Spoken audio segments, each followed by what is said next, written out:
Shalom, shalom, Yasharal, shalom, shalom, Ashpaka, shalom, shalom. Trust everybody's having an awesome second yom of the week right now as we still going through it. Let me go on the other side. I'm trying to find, let's see. Nope, the other spot's better. I'm at this nice little plaza here in the neighborhood of Euclid. I'm not sure exactly what to call the city. But Yahuwah brings me to new territories. I love it because this is more of a Hispanic culture. There's a lot of Latin culture, Mexican culture, uh, art. How do you say it? Like architecture and whatnot.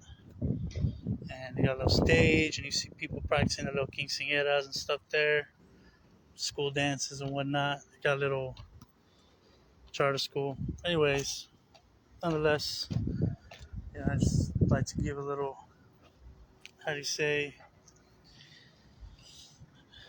always like to let people, see where I'm at, just because I know when I watch videos, I'm curious too. So that's just me letting you feel the area so you can feel where I'm at. You can feel like you're with me because that's what love does. My kind of love is like, when someone tells me a story, I kind of ask for the little details so I can imagine it. I was like, oh, what color was it? Like, wait. Anyways, you get what I'm saying. Nonetheless, I titled this one the power of Amunah and fear and doubt. And I call it that because I've been noticing an interesting pattern that's, sometimes a little bit more obvious than other times. Sometimes it's not as obvious, but it's there when I stop and reflect on it. And it's like this thing where, like, let's say Yahuwah's putting you through something and, he promised you a certain outcome at the end, and let's say certain things come in the midst of the path that seem like they're trying to change the outcome, and you have an option right there. You're at a fork in the road where you can either choose to trust Yah, and that trust is energy, it's empowerment, it loosens, like what Yahusha said, if you have Amunah, belief, trust, and obedience and trusting and doing what he said to do, like because you trust in that outcome, then it's almost like that energy of belief and trusting, and it empowers to create almost that reality for you. Paves the pavement before you, paves the reality for you to walk through it. It becomes reality itself. Like, you see a lot of video games, you can't see to a certain point ahead of you, but as it comes, it starts to, you know take shape and clear up and focus in view where you are. It's like pulling it to you, and that's what we do with reality. And so when you have the trust of what the desired outcome is, the enemy will put something to make it seem like it's not going to go that way, like things are in opposition. And if you give in to fear and doubt, that's energy too. That will create exactly the very thing you fear, shall happen. Unless Yahuwah is going to bring about the outcome regardless of your fear, as long as you're being obedient to what he said to do, even though you're scared in the midst of it, you know, that there's that dynamic. Yahuwah still does it. Nonetheless, that fear energy always comes with a consequence. It'll manifest. What I notice personally in my chai, anytime I have fear and doubt, how they say stress causes sicknesses. Like when you get stressed, it brings down your immune system. You get a cold, you get headaches from stress, right? Bitterness can lead to cancer. Well, I can judge that. I can measure that on an energetic paradigm of the energy that it takes to create those sicknesses. In other words, because what causes stress, right? Stress is a combination of fear and doubt and worrying, right? And it creates stress. And then when you stay in stress, you're just snowballing that energy. And let's say if Yahuwah already has planned what he has planned for you regardless, Nonetheless, in the midst, it won't go unpunished because you feared and doubted. What was the number one cause that Yahuwah rejected the Israelites from entering in the wilderness or entering the promised land? You know, the Yasharlim, when they were in the wilderness 40 years, it says that you complained and murmured, you feared and doubted, you rebelled and rejected, you didn't trust me. These 10 times, it wasn't necessarily anything sinful like, yeah, they did the golden calf, but for the most part, the all the other ones were all fear and doubt related. They were murmuring, they were complaining, and so they were opposing Yah with that energy. It's like they're sending shade on him. So he was attacking back, afflicting back. Where he had to bring out consequences, but still showed compassion. Nonetheless, though, fear and doubt is hostility towards Yahuwah, and fear and doubt or murmuring and complaining also they go hand in hand. Will shut up the door from what Yahuwah is trying to do. It's like you're shutting the door on yourself. Nonetheless, the Israelites complained 10 times, and there's consequences for that. In that same regard, if Yahuwah has promised you something, yet you're murmuring and complaining, fear and doubting along the way, that energy that you put into that fear and doubt will come with a consequence. And this explains why some of the time, you might blame it on stress. In the natural realm, it'll manifest. It shall manifest that stress, and you got anxiety or a headache from it, or high blood pressure, or you caught a sickness like a little flu, a little cold, or whatever from stress because it weakens your immune system. But in the energy sense, you accumulated that energy that measured up to where it was like ding, like where it was, the value of it was worth now weaponizing. The enemy can now weaponize the energy you gave him to work with to afflict you. That's how I see it. Nonetheless, both parallels, the paradigms both add up. You know, you see a lot of things like the Avengers, Multiverse of Madness, where there's alternate universe realities, but nonetheless, they're reflections of each other. They're reflections of each other, and they're projecting the same outcome in different ways. They're artistically, showing the same thing. You know, for example, you might have like a natural reality, a guy fighting and yelling at another guy, and then like in a cartoon alternate universe reality, he's breathing fire out at him and he's burning him. But it's the same thing. It's the same outcome, right? Same result. So that's kind of how it works. So like in our natural reality, you're fearing, doubting, murmuring, complaining what Yah has told you, and you get stressed and you start to feel sinuses, headache, cold symptoms, something, because in the natural realm it's manifested as stress, but in the energy realm, all it is you're putting your attention, your energy on this negative side, fear and doubt. And you can, when you focus on that, you can feel it. I can measure it. I can feel it getting increasing bigger and bigger, and I can sense it's going to turn into a sickness and weaponize against me. And I can feel that it hits me to the measure that I charged it, so they'll charge it against you. Now, that might be a little hard for people to grasp it in that terms, but it doesn't seem like the other way has been working anyways, right? You're in the natural realm and things are promised, and you're just trusting what your eyes can see, and you're fearing, doubting, and you get stressed, and you get sick, and you just think it's all natural like that. It's all fleshly dynamic. But if you look at it the other way, it makes it almost like a game. It helps you actually fight back better and measure it out. You're just looking at measuring energy and how you're dispensing it. Yah promised you something. Things look like they're working against it. They want you to get scared about the outcome. Don't just look at it like energy. Like, oh no, I don't wanna feed energy into fear, because that's gonna accumulate the energy to afflict me, or to even create that very outcome if I fill it to the brim, right? That'll be like that's the goal. You gave it perfect amount of fear and filled it to the brim, to where even in your fear, you moved in such a way that caused that outcome, that bad outcome, the very thing you fear to happen. And so I say, like Kung Fu Panda, like he has a vision of Tai escaping the bad guy, who's this guy that was locked up in prison, right? This like a jaguar. And so because he had the vision, the fear, he was motivated. The sensei or whatever, I forgot his name, Master Shifu, whoever, to go, or the turtle, to go send a bird, to like this little messenger bird, to go check to see how things are going in the prison, make sure he's securely tied up still, to see if anything looks like that vision's gonna come true.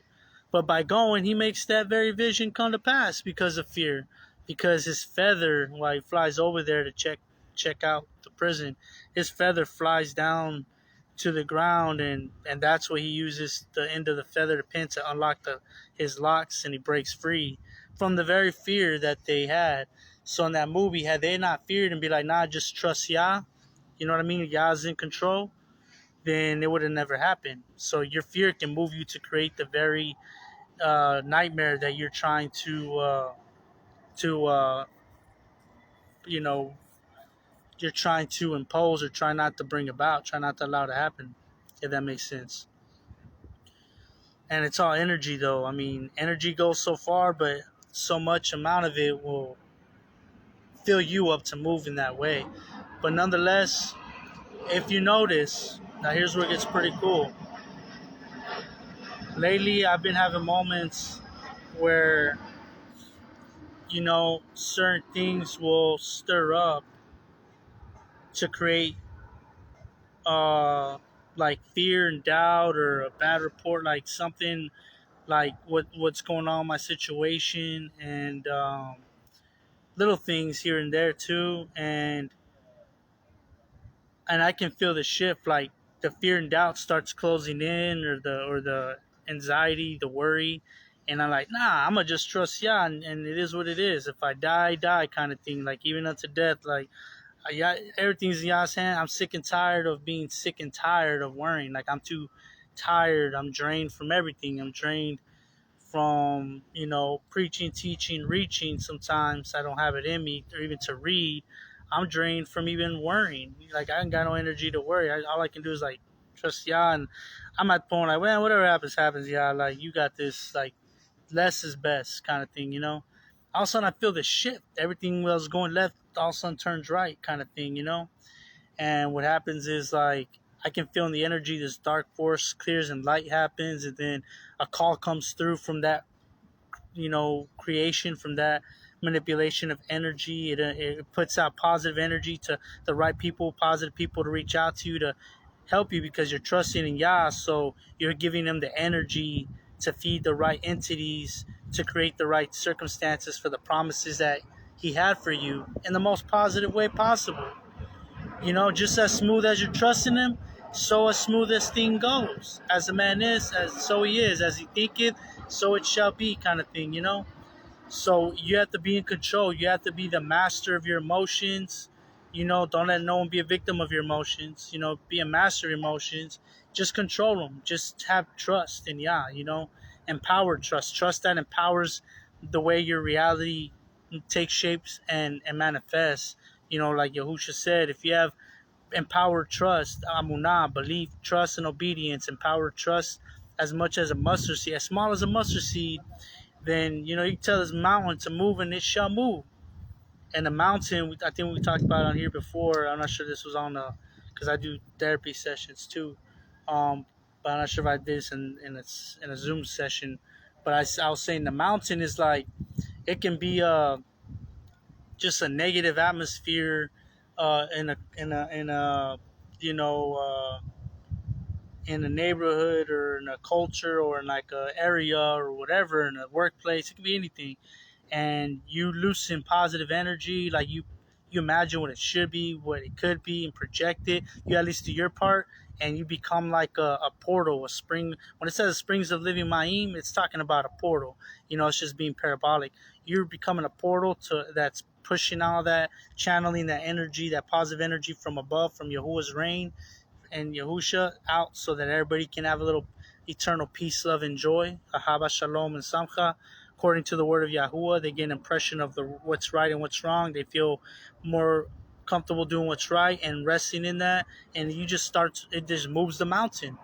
It takes time to move a mountain, but it moves without you having to really do much, just trusting it, knowing what it should look like, keeping your mind meditated there, and it moves it.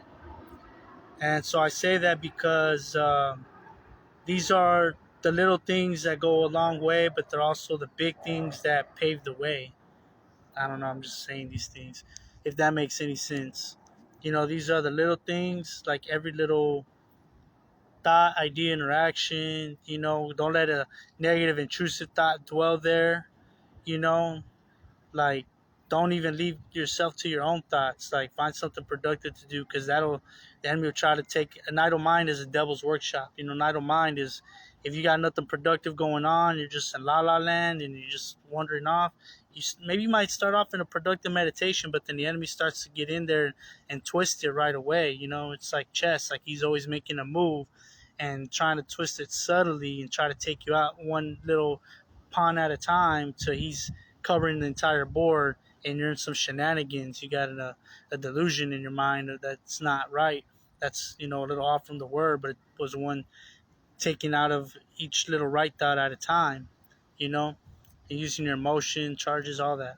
So it seems complicated, but it's very simple. It's just no matter what comes at you, the negative report, even in your own mind, of what someone's gonna be like or what they can be, channel that out and override it with Yahuwah Yahusha Stu. Just like, man, I trust in Yah, like, at the end of the day. And that'll start to, like, shift the reality so by the time you get there, you've already built the security, you've already invested energy into your future. For when you get there, it's already established, it's already prepared for you to ride out in comfort, smooth sailing, you know? And it's a reflection of what you've been building from the past. It's all because the time is irrelevant. So the future is now, and what is what's going to happen. Like, you're a reflection of your entire timeline from beginning to end. The way your thinking process is a reflection of the way you end up. The way you were as a kid and the way you were going is a reflection of the way you're going to go. It's already telling about your future. And you can always shift that at any time, and you'll see those changes in the timeline. And I've had it where people would say, man, when you were little, you were so spoiled. When I was going through like some selfish, adolescent stuff. And then when I got chilled out and composed, it switches the alternate universe reality, the color filter, where instead of seeing all the red in my eye, they saw the blue parts. The focus was on the blue, and it was like I got chilled and composed, and then everybody would tell me, man, when you're a baby, you're just so chilled and quiet. They remembered all, like, you're like a quiet baby. And I was like, and I want to say, what? I used to say I was spoiled, but I understand it's like an alternate universe reality, and they're reflecting based off the way I'm being now, and so they're remembering those kind of attributes too. And so there's a lot that goes into it, but it's really a little at the same time. It's Amunah as a mustard seed, and it's the nucleus of all the math. That wherever you go, the math adds up, no matter how you take the conversation. So it's not that it's complex and you got to know these things. It's all stemming from the same foundation, and that's just trust Yah. Keep His commandments and love Him. Love Him, trust Him because you love Him because He's able to be trusted, and He's always got your tub in mind. But you can't be like the murmuring and complaining Israelites, the Yasharim, who murmured and complained the entire time, and in the end, they didn't get in the promised land. That's what this is about. There's a lot of people out here I see on Facebook that are always getting sick, no matter how healthy they eat. They're talking about, eating healthy and aromatherapy and whatnot, this, that, and the other, diets and whatnot. But then they're always getting sick. And some of that sickness could be due to some worry, fear, doubt, or maybe a hidden reservation. If you got a hidden inclination, a hidden motive, are you really on here to really empower and edify and bring the body together so it can all be Achad and Yahusha and try to build Zion and be a community and a nation? Or you on here some of that part of for your own esteem? Like, yeah, you're doing all that, you're saying the right things, but the hidden reservation is you're trying to you know you like to show yourself off, you like to make a name for yourself, you love yourself too much. Is there vanity involved? Are you trying to make yourself out to be like a celebrity, or you know? And so you know, but those can cause sicknesses because vanity and selfish ambition and hidden motives are all dark things. That's dark energy. That's not of Yah. So when it's not pure, and we all get those moments. I get on like that where I just want to share something paramount, some truth, and then I want to share again because that felt nice. Like, oh, I kind of like the way that went. I'm kind of all right at that. Like, I think it's beneficial. Then so you want to do it again, but then you start to want to do it again because you feel like you like the feeling of being seen or being on camera, or you're trying to. It slowly starts to creep up on you, and you got to check yourself when you feel like you're getting too much for the sake of it's your pleasure, your own esteem, whatever. Then you might want to take some time off and get in the Word. Just spend time with Yah. Yah spent time with the people. Yahushua spent time with his disciples, his Talmudim, and then he would take a break. He'd like, I'm gonna go to the wilderness, to the woods, and spend time alone in meditation with Yah. And I try to do that too. I'm mindful, like, all right, I've already done like one or two, three videos in the past week. I'm gonna take like a couple weeks off. I'll take like an entire week or two off, and I don't even care about getting on. It's only when I feel like I gotta share something, because it's like so on my mind. It's so beneficial. It's helping me out. Then you want to share and help other people out. And so I have been seeing a lot of what seems sometimes like vanity, and people like sometimes they have things that are beneficial. Sometimes they just want to get on and just talk, and it's really not substantial. The root word there, substance, doesn't really have substance. They're just kind of throwing their own show and creating their own entertainment. So you gotta be careful not to do that. Um, but nonetheless, power of Amunah. You know, remember we're coming up to Yom Taruah, the day of trumpets, the day of soundings, the day of making noise on the biblical Abadi calendar, the scriptural Abadi calendar, the biblical feast, right? Scriptural feast.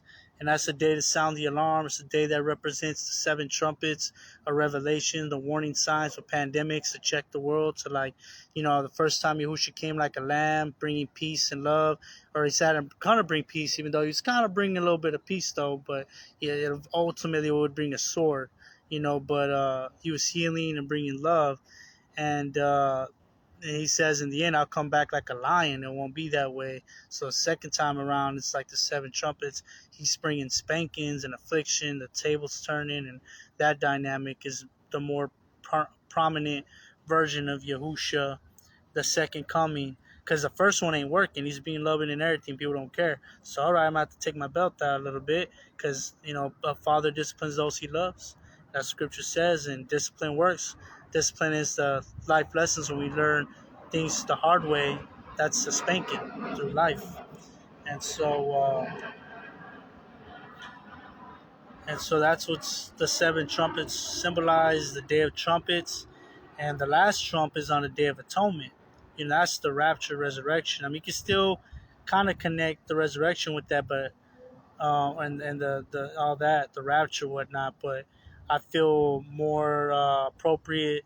Yom Taruah is like the walls of Jericho, the walls of the world coming down, and us being prepared like a bride to be taken for the last trump, but not quite the last trump. The seven trumpets is just like call to prepare yourself, right? That's why it's on the first day of the seventh month. Hey, we're in the beginning of the end. Be ready, be ready, be ready. So it's just about be more mindful to stay prepared. Make your garments white, with the righteousness of Yahusha through the blood of the Lamb. Wash yourselves in the blood of the Lamb. Remain in His commandments. Remain achad in Him. And that's the time like you want to analyze, do some introspect, and see if there's anything in you that has yoked with the world this past year. Every year, that's why we do it every year, because as the months go on, you start to bring, make new associations, interactions that become footholds and strongholds and addictions and yoking and a oneness with certain elements of the world. It can be I mean, like the worldly examples would be like smoking cigarettes, or fleshly downfall would be like pornography, or it can be a cartoon, it can be social media, it can be TikTok, it can be a habit. It can be like skateboarding or riding, like you like to skateboard too much. Like, yeah, it might help you, it might be rehabilitation, but when you get to the point where it becomes like you make a ritual, routine, a religion around it. That's all religion is. It's a routine that you do religiously. A religion is just something that helps you stay in a healthy routine, stay balanced. But if your routine, they say, oh, he works out religiously. If it comes before Yah, if it's something you can't give up, then that's where it's a problem. You know, Scripture says during the times of the feast, do not come before Yah.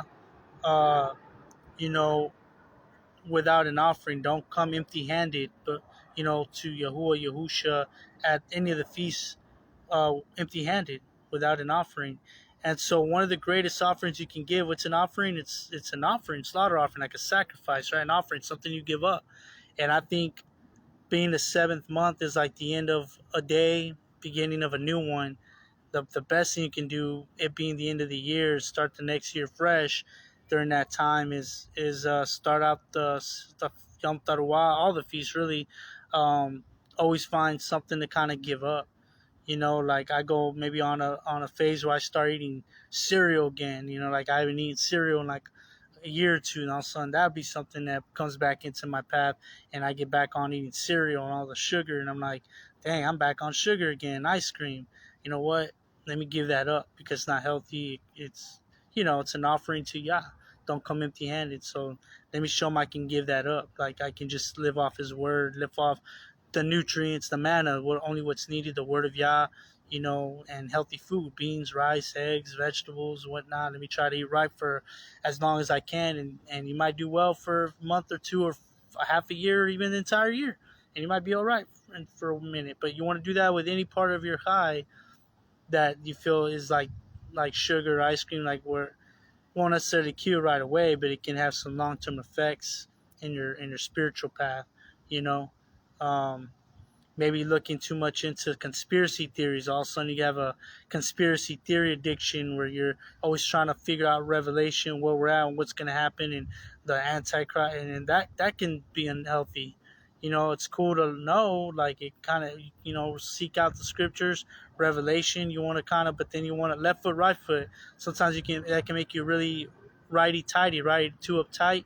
You're wound too tight, and then you want to like lefty loosen up, come back to earth and relax, loosen up, have conversations, I found myself getting righty tighty, and like I was saying earlier, I've been feeling drained because I've been wound up too tight, and I started loosening up where I started like, you know what?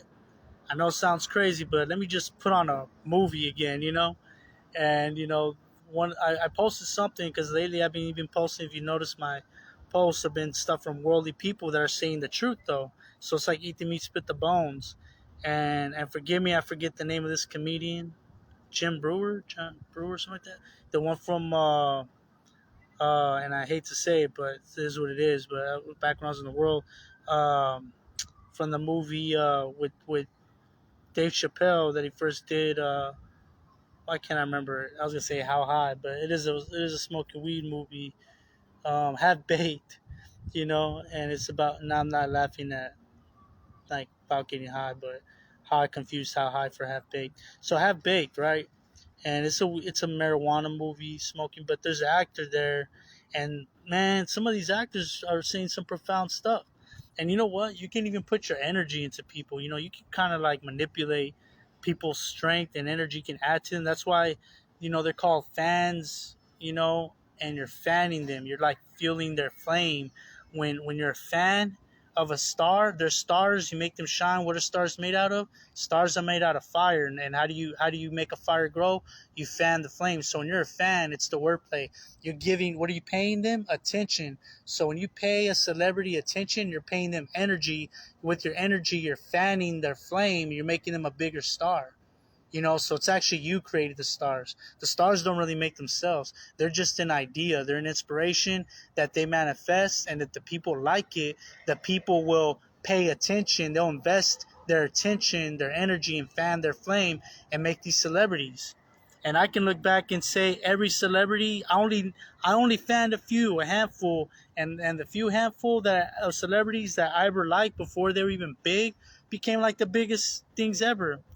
And not to say like I'm something special, but I feel like the Kurashin have bigger fans to flame, flames stars, right? Well, not real kukabin, so like these fake flames, these fake idols, idols in flesh.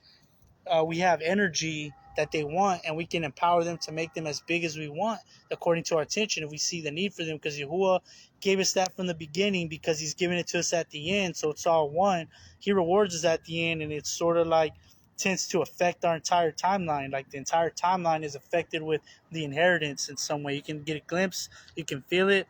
Like I have this eternal love for everybody, because I have a sense that in the end, at some point, he's gonna let us create new worlds. Like the space is a canvas yet to be painted, and we're gonna create worlds without end, new universes, new galaxies in creation. We shall all have seed like the number of the stars or the kukabim. Then now we can use it accurately. Our descendants shall be like the kukabim, worlds without end, and that's gonna take the process. I think of procreation is gonna be in effect.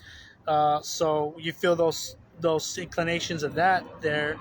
I have a natural hava love for. I'm not gonna go there because I went there as far as the intimate part, but I have a natural hava for people, for the world. My biggest problem is I find it hard to divide the line of boundaries of like, oh, I can't like, not that I can't fully love you, but I can't fully express love towards you right now because you're not walking in the best way and with your behaviors and your thought process towards Yah.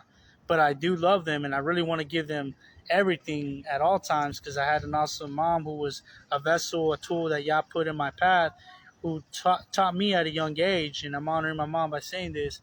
She said, love people no matter what, because you don't know what they've been through, and always see the tube in everybody. And then as I went, and I would always see the tube in everybody, always give them benefit of the doubt no matter what. Always keep on. Like my mom was the type of person that you could have been a murderer, she would still see the tube in you. She'll bring out the kindness side of you, the part of Yahuwah in you. And that's something I allowed for too growing up, because my mom would always do that. She saw the best in everybody, and she would bring it out of them because she was so sweet. People couldn't help but want to be sweet and kind back, no matter how bitter they were. She would change and transform people like that. And as I got into my walk and I got a little righty tighty, uptight, wound tight, I got judgmental towards others and myself. First myself, but it reflected towards others, because I'm like, hey, I'm hard on myself, so I'm gonna be hard on you, and this is the way, and it's because I love you. But nonetheless, you know, I would end up. It took me a while. That's actually a healthy part.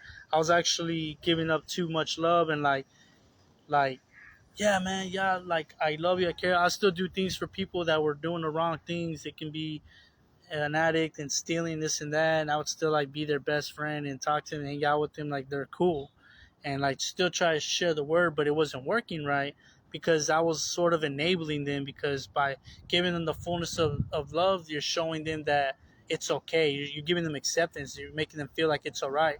That's why some people that grow up with parents that just spoil them and love them no matter what, you know, are in problems, because they had parents that loved them no matter what they did. They couldn't see no bad in them, and that's fine. But you want to still see that kind of way, but you still want to rationalize, understand that they're still behaving wrong.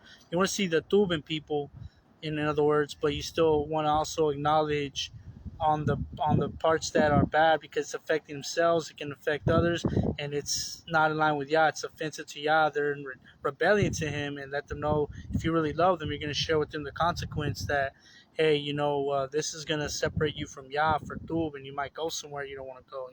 Not, you don't want to say necessarily like that, but you want to at least give off that vibe, like we're cool, but there's a barrier, there's a boundary. I can't get too close to you, and they're gonna know why. All you got to do is just have a boundary, like you're cool, but then like, nah, I'm straight, man. I'm gonna go to my house. Like they're like, yeah, you want to hang out? Nah, I'm cool, and they're gonna wonder, man, I wonder why he doesn't want to hang out with me. But they know you don't smoke, you don't cuss, talk this way or that way, you don't listen to that kind of music, then they start to figure it out.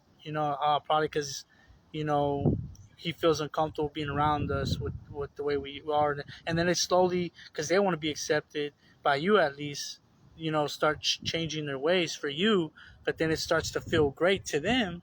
It's healthy to be that way. They start to have more peace, love, and joy inside. They're not as bitter. They're looking out for people more like you would. They're caring for other people when normally they would be just trying to look out for themselves and step on people's heads low key behind their backstab, looking out for themselves, not caring about no one else. Now they're caring about people because they're caring about themselves and they're caring how you see them. But if they don't care how you see, if you don't care how you see them, like how you should see them, and you're just accepting them, you're just giving them all the accolades, all the entitlement, or all the enabling in the world to continue with their bad ways. You're rewarding their bad behavior. So, like me when I talk, I say a lot. I don't. It's not one topic. It's all general things that need to be said.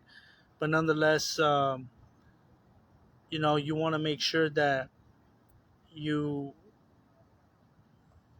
you are loving people in the right way. You want to put up those boundaries, and because my parents taught me just love no matter what.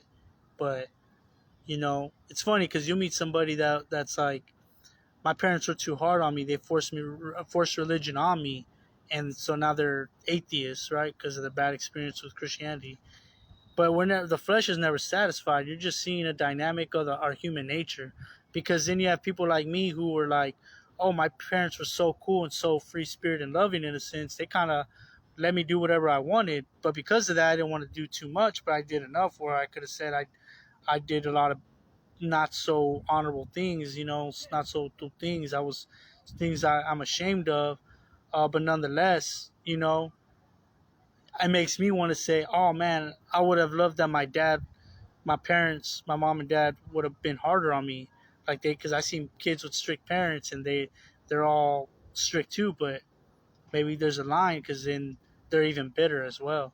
So it's like, and my parents did their best, and really it's just my flaw, my human nature. It's our flaw. I'm not even complaining about them, but I'm saying like you feel like, oh man, if only they had been harder on me, like whipping me. I don't know, really talking to me a lot, like, hey, you need to go to college right now, or like really like, you see that in other family dynamics, and they all grow up and they're all successful and they all have a career, college, whatnot, career. But guess what?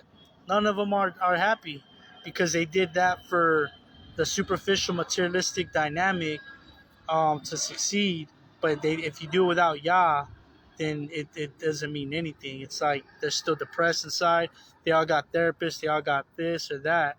So regardless, if you get what I'm trying to say, it's like you got to find a way to maneuver the light in your path. Like stay in the light, find the light in your path, and let it guide you. Stay in it as much as possible, because you could have been born with overly religious parents. Now and you might say I'm atheist or we're atheists, but don't blame your parents. Like Joyce Meyer was, abused sexually by her own dad until she was a teenager, forever, like for years, and she still can't believe her. She had every reason to say, "I don't love Yah because I won't trust him, believe in him, because where was he when I was being abused?" But she chose to not feel that, not to think that way. She chose to show the power of Yah, that He's able to restore and put forgiveness in her, and she exhibits that to show forgiveness for her father, and to be empowered to still have self-confidence, self-respect, not being insecure, but having a high self-esteem, and what Yahusha did through her under pagan names. But nonetheless, we all, like, the main point is, we all have some of the fire, the ruach, the light of truth in us. The key is to try to extract that out and not to quench each other's light and try to, put more darkness in each other, because that's what the world does. The world the system that's guided by the elite. When I say world, the demonic forces that are in control, that peer pressure the society and how they should be. And so we peer pressure each other. And instead of being kind and all that, oh, that's weakness. We try to beat each other up and put each other down and think that's strength and dominance. But we're just snuffing each other's light out. So you want to be able to, you know, love one another as yourself. You got to love yourself, because sometimes you know, we might be operating, in how Yah loves us and how we mess up, and but He forgives us. But then, that focus on Yah too much, you become like that child who has a scary parent in a sense, not just being parabolic, like to a measure, where it's like you're just trying to do the right things to please him, and when you mess up, you're going to him, but you're broken that you mess up. But then you got this dynamic that, oh well, he's gonna forgive me, and it's all about him, which is great. You want it to be about him, but remember, it's love Yahuwah with all your mind, being, and strength, and love your neighbor as what? As you love yourself. So the question is, are you loving yourself? Sometimes we haven't been spending time with ourselves. Like, praise Yah, He's always there. But are you having time for yourself to do self-talk? Sometimes you have to talk yourself up and like, Yahuwah's there, He's watching, He's going to get your back, but you need to strengthen yourself. You need to be like, all right, we got this. Come on, let's push through. Let's make Yahuwah proud. Yahuwah, we're going to show him we can do this, because it is you. He's providing all the resources, the strength and everything, but you got to do the work. We put too much on him, and it's like, oh, well, you didn't give me the strength I needed, or yeah, I messed up, but I already know, like, forgive me. Like, we're already ready to plead the blood. Sometimes we get too drunk in this blood, like we're already ready to mess up because we're just going to use that, or ready to beat ourselves up because we know we're kind of in line with what he's not pleased with. But sometimes it actually helps if, like, let me talk to myself for a little bit and motivate yourself in the power of the Ruach. Love yourself, and then there's a different motivation there too.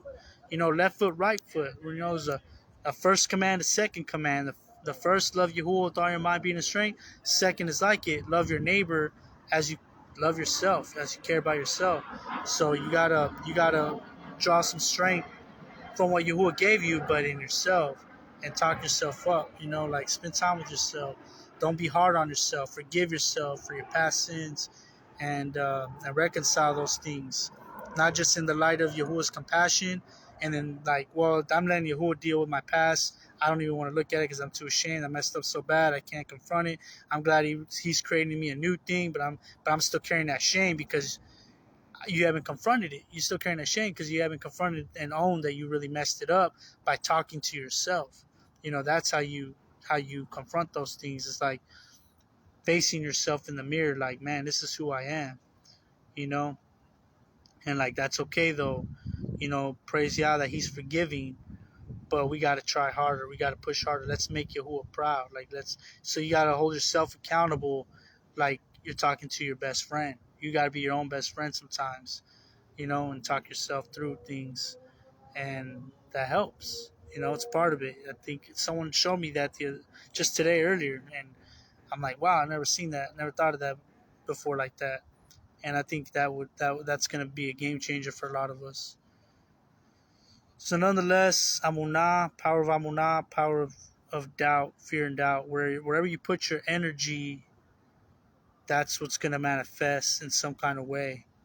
If you're thinking, trusting out for the best, and literally with joy, like everything's gonna be alright, and it's that way, like, what helps is looking at the end game. You're gonna be in the Shamayim regardless, so none of this matters. That's the easiest way to shortcut it to nip the fear and down the bud. Is like, all this will be over. We got the Shamayim. I can rejoice and be glad, because in this world we're gonna have tribulation. All it's gonna be over. It will be a vapor. We won't even remember it. So I'm just gonna look to the end goal when we get there. Eternal peace, love, and joy, and everything will be great forever. When you think that, you're literally pulling that peace, love, and joy from the end to now. So you're doing a little time travel and pulling some substance from the end result. You're already, when you're doing that, thinking what you're going to have, you're putting trust that you're going to be there in the end. You're already showing trust in Yahusha and that you make it. and you're rejoicing, and you pull that substance, and that's what empowers the very present to get to the end. It connects it the to the present to the end. It makes like a bridge, and just by trusting in the end, it fixes the now. It empowers the now. You're drawing energy from the end, eternal peace, love, and joy, to create the peace, eternal love, and joy now to get you through to the end with peace, love, and joy. If that makes sense. So it's pretty cool. But you gotta stay there. Keep your mind focused on the end game, because if you don't have that, you're gonna constantly get knocked down. Because you're looking at the here and now and the temporal, and treating the now like it's everything, like it's eternal. It's not. It's just a moment. You know. And so, focus on the negative, then you're gonna burn up in the negative. You're gonna get stuck there. You're not in the end game. You're not the peace, love, and joy. You're not just gonna have all these negative patterns and then just, oh, hey, you made it, peace, love, and joy, and you're still like haven't dealt with your doubt and your murmuring, your complaining, your fear, and your worries. You're gonna have that when you go into eternal reign of Shamayim. You're gonna go in there and you're like, oh, well, what if the new creation? What if another? You have to deal with it now, and let that mold into your cast, gold refined in the fire, and work on staying that way. Like that has to be your never changing way of processing reality. Is just staying at peace, love, and joy, according to the word. Because man doesn't live by bread alone, but by every word that comes from the mouth of Yah. So doing it, knowing why it's stub, and reading it, knowing why it's stub, and doing it. They all come together as different ingredients to the cake, to the recipe for the final product, and that's what you're eating. And man, you're not living by the bread alone, but reading, processing it, doing it is that's a bite, that's feeding you. So you got to read it, meditate on it, and actually live it, do it to your own hurt, even if it hurt, like some of the things you don't want to do, but you do it anyways because you know it's the right thing. That don't power you. That's giving you power, circumcision of the flesh. That's why it hurts, to your own hurt. You don't want to do it, but you know it's the right thing to do. You're circumcising your flesh. You're cutting parts that you don't need. You're pruning yourself, and it's growing more fruit. So all this sounds very basic, but it's still timely, very profound. Um, Nonetheless, you know, I can't stress enough. I'm not trying to stress. I can't excite enough. How about that? I can't impress enough that whenever something stirs up and it makes you want to fear and worry, know that Yahuwah's it's already over. Like in the end, we make it. You're just going through the process. Trust Yahuwah. Because this is what I found. This is what I want to get to. This is the punch. I'm like, why can't I say what I really want to say? And this is what I had thought about when I thought to do this. This is what I want to say. I have found like there's even times where Yahuwah even permits the enemy to completely take away what seemed like the promise at that time. Like, what? This was like, no, this was supposed to be mine. Like, how did it get canceled or taken or whatever, right? And that's a test too.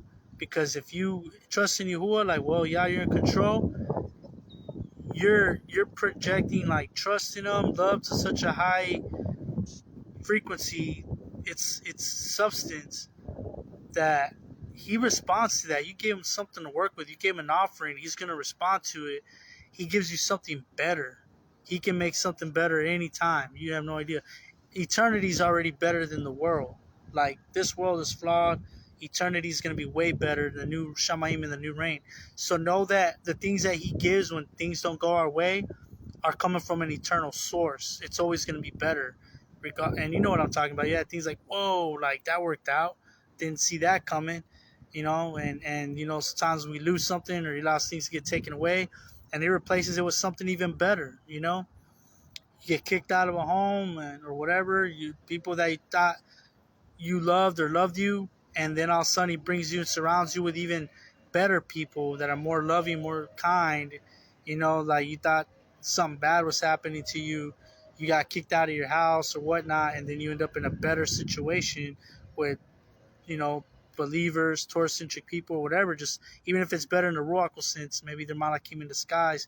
They may not be all in the Word, but they're definitely breath of fresh air, tender kindness, minister Malachim to be around. They minister to you. They make you feel better, So And all that happens by just being expectant, being anticipating that, well, if Yahuwah takes away something through, it's because he's got something better. But you got to trust in that, because if you don't, sometimes it delays that through thing or brings about your fear, because you feared, and to the point where um, it filled up to the measure, the value of bringing your fear about. So it just manifests the fear. You walk right into it because you act on it, instead of just like, I mean, it's one thing to fear, but be still and know he is Yah. It's another thing to fear and act on that fear, and then you're doing Kung Fu Panda. You're doing the bird, making sure everything's okay, and then that doubt creates the resistance, creates the very thing you fear, the nightmare. You know, like look at Yahukanan the Immerser. You know, he feared and doubted, and he asked his servants, his Talmudim, to ask Yahusha, "Are you the promised Messiah, or should we look for another? Should we be looking for someone else?"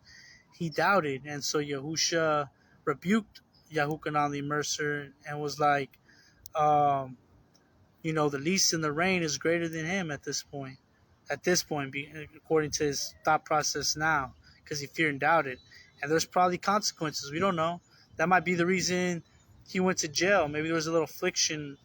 We don't know like all the ins and outs. We just know what we heard. But there's like some honking sounds. But I'm pretty sure like there's consequences. What if Yahukanan the Mercer being caught and put in jail and even maybe beheaded was a result to his fear and doubt? I think we just unraveled a parable. I'm freaking out right now. Like, I should have chill, like goosebumps, but I'm not. But I just realized what I just said. Because who gets beheaded in Revelation, right? The believers. There's many theories, but maybe Yahuwah only immerses that picture. It's like believers that trusted in Yah, but they're kind of lukewarm. They didn't fully go all the way. They feared and doubted. They didn't fully trust in the complete entire word. And so their consequences was they had to lose their head for their belief to really show that they trusted in that, trusted in Yahusha. And then maybe Yahuwah the immerser was the parabolic picture. Maybe because he feared and doubted, because he got caught right after he feared and doubted. When I think when he sent the Talmudim to Yahusha, he wasn't imprisoned yet. He got imprisoned. The next time you hear about him was right after he sends his Talmudim to ask if Yahusha's the enlightened one. I could be wrong. Maybe he did send them while he was in prison, but from what I understand, what I remember, he wasn't in prison yet. And after that, he was imprisoned. And that might have been his punishment for rebel. He was basically being the 40 years in the wilderness Israelite, Yasharim, stirring up the pot, bucking at the master. He was fearing, doubting. He was murmuring and complaining. That's in a rebellion to Yah. It's like you're pushing him away. Like, nah, I don't know if I can trust you. Like, yeah, you're probably wicked. You're probably like, have you ever heard somebody that doesn't trust somebody? If you ever heard those toxic relationships, they start to think the worst about them. Because that's what's in the root of it. It might project like, I don't know, but really, what can surface and grow from there are the fruits of, you're probably a bad guy. You're probably wicked. You probably got a demonic spirit. You're probably a Satanist or a sorcerer. You're probably but it starts off with, I don't know. I don't know if I can trust you, and then that's when it starts to grow. But the root of it is, I don't know. And so when Yahukanan, the immerser, was like, I don't know, like, he feared and doubted, are you the lion one? Should we look for another? That was like, those are fighting words to Yahusha. And maybe that's like, you know what? The right ruling is, all right, I am the Messiah, but you just struck fear in everybody because everybody panicked about that word. They all were astonished that Yahusha, that Yahukanan doubted Yahusha, and that's why he says what he says, because he was trying to gain the crowd back. He had to reinstill that Amunah, that trust back in him. He says, when you went out to the wilderness, what did you see? A knob, a rich man, or what? Yes, I tell you, a knob. He's a knob, and he nabooed about me. So he was reestablishing everything they went through and reestablishing the Amunah. And I am who I say I am, but I tell you, because he doubted me, he's the least in the reign now. Just to show you the consequences, like, just so you know, right? Like, that's the consequences of what he did. That doubt is such a big deal. He's the least now, you know. the least who believes in me shall be greater than him. That's what he was saying, because he doubted. And to show you the truth, you're gonna see him punish, because it shall not go unpunished. It's almost like taking the name of Yah in vain. He took it and brought it to naught, like he was working against the very words and the work of Yah, Yahusha in him. We don't see it that way, but we all have our fleshly moments, and that was Yehukanani Mercer's. And Mary's like, it won't go unpunished, and bam, he got put in jail and beheaded. And I was like, what? And then what does he tell the his Tamadim? They bury the body of Yochanan Mercer, and it says that he takes his Talmudim and he tells him to rest here for a little while. He brings him to a place to hide, and he says, rest for a little while. What happens in Revelation? They're beheaded for their belief, and then he says, he gives them white garments, and he tells them to rest for a little while to the full number of their Achim who died, who were martyred or cut off from society or put to death spiritually or physically the way they were. Those exact things parallel each other. Yahukan Ali Mercer put to death and then is told to his Talmudim rest for a little while, reflects the same kind of dialogue the way it's laid out in Revelation, that they were beheaded like Yahukan Ali Mercer was, and that they were told to rest for a little while until the full measure of their Akim. Even though the stuff was kind of mixed up in that, the ones he told in Revelation to rest for a little while were also the ones beheaded. Nonetheless, the things that were said were exactly the same, in the same flow and the same type of context. But anyways, that's all I got in Barak Yahuwah, because I feel like I can go on forever, but I'm not sure. I'm not sure if I should. I should save some of the fire, let it kind of like burn out slowly and relaxing it. But this is the word of Yahuwah Yahusha, and I guess I felt like, when it got too redundant, that it was cool. We heard what we needed to hear. We should all be fine. But he reminded me, he humbled me that, we should always stir up to a reminder. We're all living letters, or living letters. Not, I thought I meant like letters, like a letter that you sent to dear Ali, dear whoever, dear Ali, right? Dear Ali, Yahuwah, Yahusha. But like, no, it means, yeah, that was the literal, but letters also, like, we're living Torah words, we're living dabarim, we're the commandments made flesh, we're living commandments made flesh. So we're always gonna have a word, a dynamic to constantly bring up. If you're the letter A, you're always gonna bring up letter A, letter B. We're all so. I just needed to learn that it's okay to continue similar teachings over and over again, but nonetheless, this is what I felt led to stir up, say whatever I could that is in line with the word, and I put out a petition that this was edifying. Again, the power of Amunah, um, it'll create your reality. If you trust in Yah, things shall go well. Even if they don't, you'll get something better in some form or another at the end, that you'll see why. But you gotta trust the entire way through, into the measure you trust. When you trust big, the bigger I've trusted, I noticed, like, the more positive I was, the bigger the reward. Like the house that I'm at now, I was going through some stuff before I got in there, and no matter what was happening, if I was being mistreated, or the living conditions was messed up, or things were just going off, I was like, yeah, you know what? I'm not gonna do the negative Nancy inside, because that's what he was looking at. And anything on the cellular level, I'm just gonna stay positive, trust Yah, and just turn the other cheek and just keep going and stay silent. No more complaining. Just endure to the end. I kept telling myself Yahusha was born in a manger, like in a feeding trough, in a barn, like with crap, animal poop, feces everywhere. It's kind of filthy when you think about it. And so if he can do that, I can sure live around it too for a while, because not to put no one down, but I'm grateful for what someone offered me.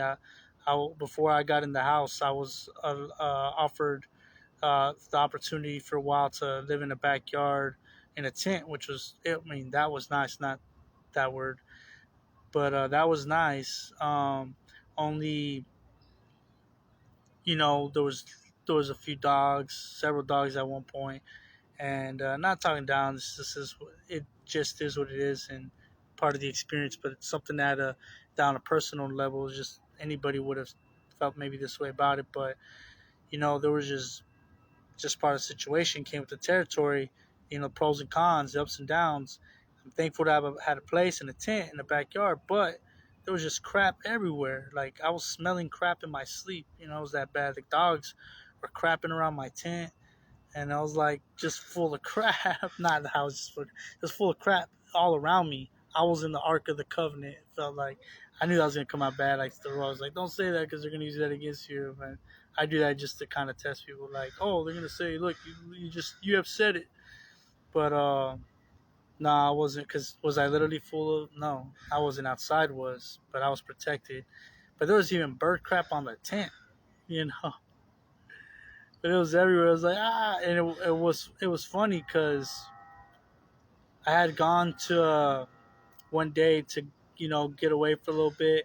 I'm thankful for the spot again. Don't get me wrong, but every Baka, every rising was like walking through landmines, making sure I didn't step on crap or old crap that maybe wasn't picked up. But there's always a lot of little fresh swipes of crap of grass everywhere, and a couple times I did step in it and I had to clean. And it was so bad, but you're smelling it. I got sick during that time too. That's when I had that little sick. When I got felt a little fever, a little sick. That's when there was a peak of. I felt like the dander got hot and it was like throwing it in the air into dust, so crappy dust there. Who knows? But yeah, who knows? And you know, I didn't feel like I deserved that, but Yahusha didn't deserve death either, or to be born in a like where he was born, a feeding trough. But he chose to humble himself, experience the lowest of the lowest and the worst things. So I'm like, I haven't experienced half the things, not even close, of bad things that people have in this world. So that's why I kept telling myself, like, man, sleeping surrounded by crap is nothing. Yahusha was born in it, around it. I can live in it for a while. I can live around it for a while. But nonetheless, it was sometimes like it wanted to get heavy, and I just kept like numbing, like pressing through, like turning the other cheek on it, and then other things. And it's like, you know, I'm just waiting. I'm waiting on you, Yahuwah Yahusha, because at times I want to just flee and go try something else, like move around. But that pattern never worked for me. Like every time when I didn't like something, and I would just like wing it and go somewhere else. Sometimes those things make things a little bit more heavier, and I'm like, oh, maybe I should have stayed. So I'm like, you know what? I'm learning a new dynamic. I am moving till you move me.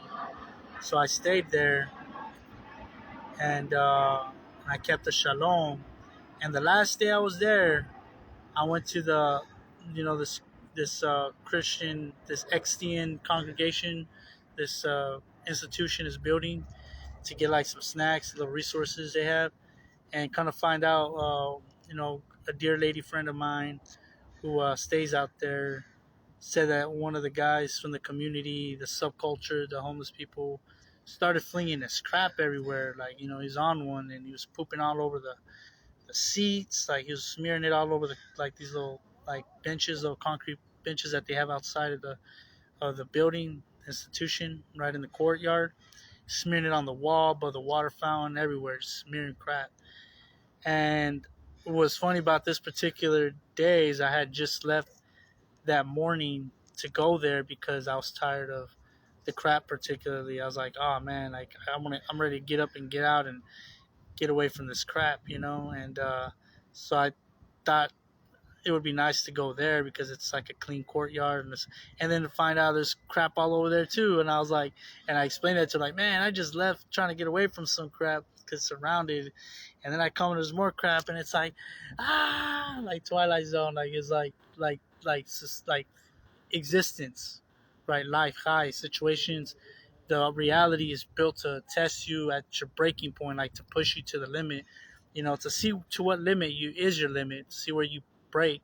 But I didn't. I just kind of laughed about it, and I kept positive. And I think that was my graduation moment, my passing moment.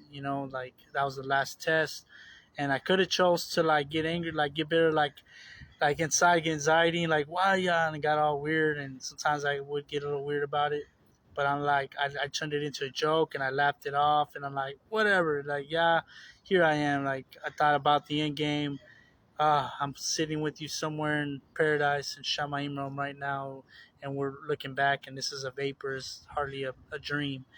And so this is nothing. We're just going through it. You were raised in it. I can live around it for a while. Maybe it's a sign that I need to get out of this town. Like it's in this congregation. It's where I'm staying. It's like saying like this area is kind of messy right now, kind of crapped out, full of crap right now. And sure enough, that's when I got the call. I had a meeting with my probation officer, and he's like, "Guess what? We finally got you a spot." That was like the last day. I went to that surrounded by went from being fed up with the crap, right? I'm tired of this, you know, BS and whatnot, right? Literally. And then it was at the I was on the walls where I was trying to get away from it. It was still there. It was a nightmare. Sorry, I had to say it again. And then just go to straight to probation officer and like your meeting, and it's like we're taking you. You're being transferred. We're taking you somewhere else. Taking you somewhere else, somewhere better. Somewhere new. And I was skeptical because I looked it up on the address, and I'm like, oh man, I know that area. It's kind of a rough, not a rough area, but it's like it's not uppity, but it's like you don't know what to expect. There used to be a lot of gang activity out here. There's a lot of that culture here. So, you know, it's here. It's kind of the hood where I'm at a little bit, but it's calmed down a lot. Only thing, so praise yeah. A lot of the original gangsters are either old and tired, also, or in jail and stuff, or moved or whatever, but they're not active like they used to be. And so this new generation is pretty chill, like any generation. We're close to the end, so people are chilling out in their own paradigm, whether chilling out for the world or chilling out for Yah. But we're all getting tired. Or that Sabbath is affecting everybody. That 7,000 year period is that 7 day rest, and at the end of the week, after a long hard week, at the end of creation, at the end of the week of the world, everybody's gonna feel it. We're all gonna be tired and groaning in different reasons. But nonetheless, you know, Barak Yahuwah, I remember feeling like when probation officer told me that, and I saw on the map, and I thought, well, who knows, but it's gonna be a lot better. Instead of murmuring and complaining, like it's got to be a lot better than this wilderness, right, or than this crap, right, or whatever. But it made me stronger, so I can be grateful and thankful for anything else. And man, what I least expected, ended up being this really nice house, and y'all seen it. And that's when I felt that dynamic of the reward, like to the measure that I endured and trusted Yah and stayed positive and turned the other cheek, and I made sure that was my focus. Made sure like I was very like what's the word intentional about that, because I knew it was all a test. Like let me just for once like go the entire way through positive in myself and with Yah, and like no bad feelings towards anyone until the next shift, to the next scenario, to see where Yahuwah brings me. I was like, boom, like wow. So it's a reflection of if we can do that till he comes back. It's like boom, like in my house are many realms, or in my domain, in my realm, in my dwelling are many realms, or however you want to say it. But I feel like it's talking about realms, not just mansions or staying places. Like in my domain or my realms are many realms, multitude realms. Forgive me. My realms are multitude realms, multitude realms, multitude. Um, much realms. I want to say it. So that's my where I get the foundation for my witness. And then there's been little things ever since then. You know, just like bad reports, and I just stay positive. And then it's like it has to reward you. The reality, like they'll reward you according to how positive you stayed. It's almost like even the people that maybe brought the negative report, trying to fearmonger you one last time, like a drill instructor and a drill sergeant getting in your face, trying to get you scared, but you stay positive, trusting Yah, like everything's cool.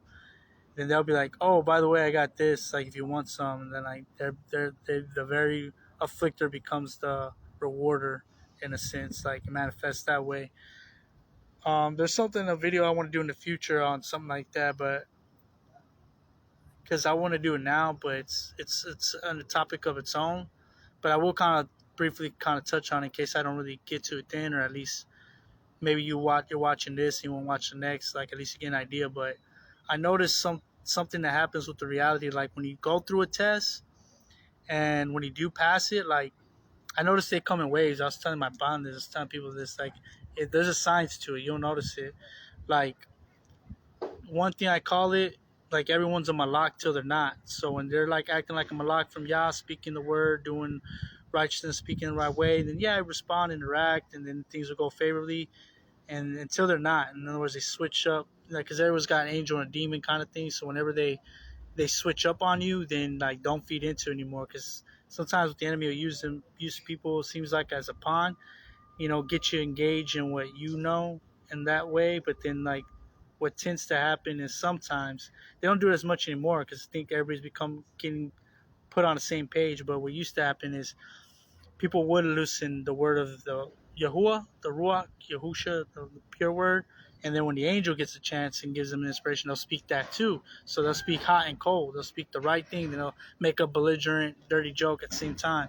But what it does is like the way it comes out is like they get you on board with laughing at things they're saying, engaging and trusting them, feeling friendly with them. And then they'll say something weird, something off. But then because you're already engaging, interacting, and laughing with them, you'll laugh because you already feel like you're entitled to because you're becoming friends. So you go into agreement with the shenanigans they say, and that yokes you with the bad spirit.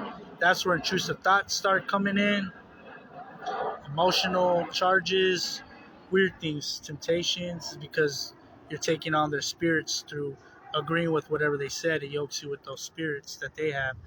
But if they're malak till they're not, when they're not, you just kind of like, oh yeah, hey, I gotta go, or just kind of brush it off and let it die.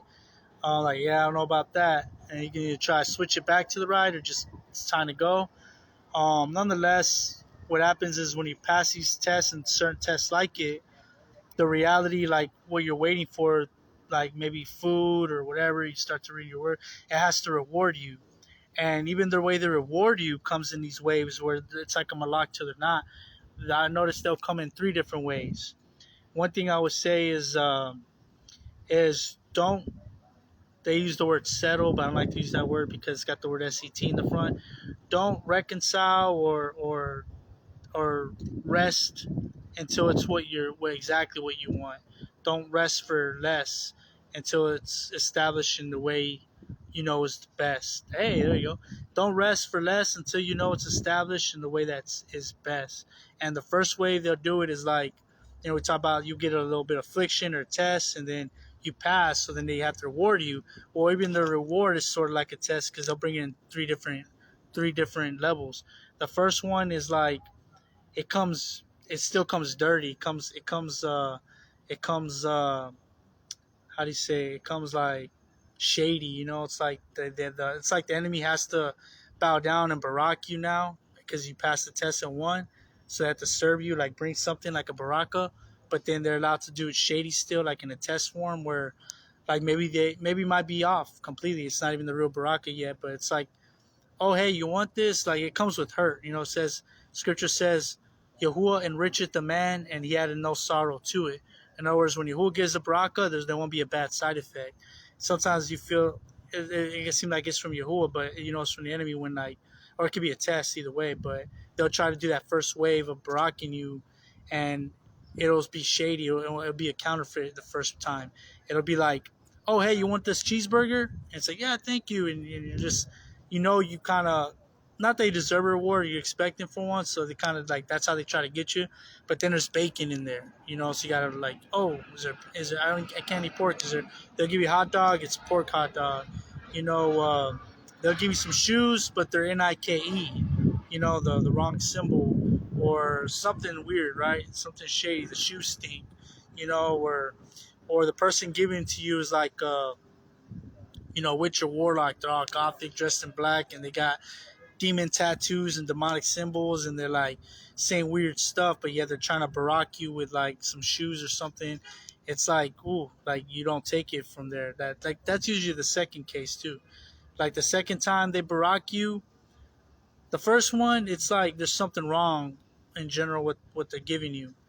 The second time they might give you the right thing, but it might not be in the best format. Like they'll be like some kind of satanic worshiper, talking weird, trying to get you to engage, interact, trying to do the thing we talked about earlier, the yoking, like try to get you to agreement. They're trying to give you something, but they want to conversate, and then they'll try to get you to agree with something weird, or just soul tying connection with their spirits. Like they're plainly saying in some kind of way that they're a new ager.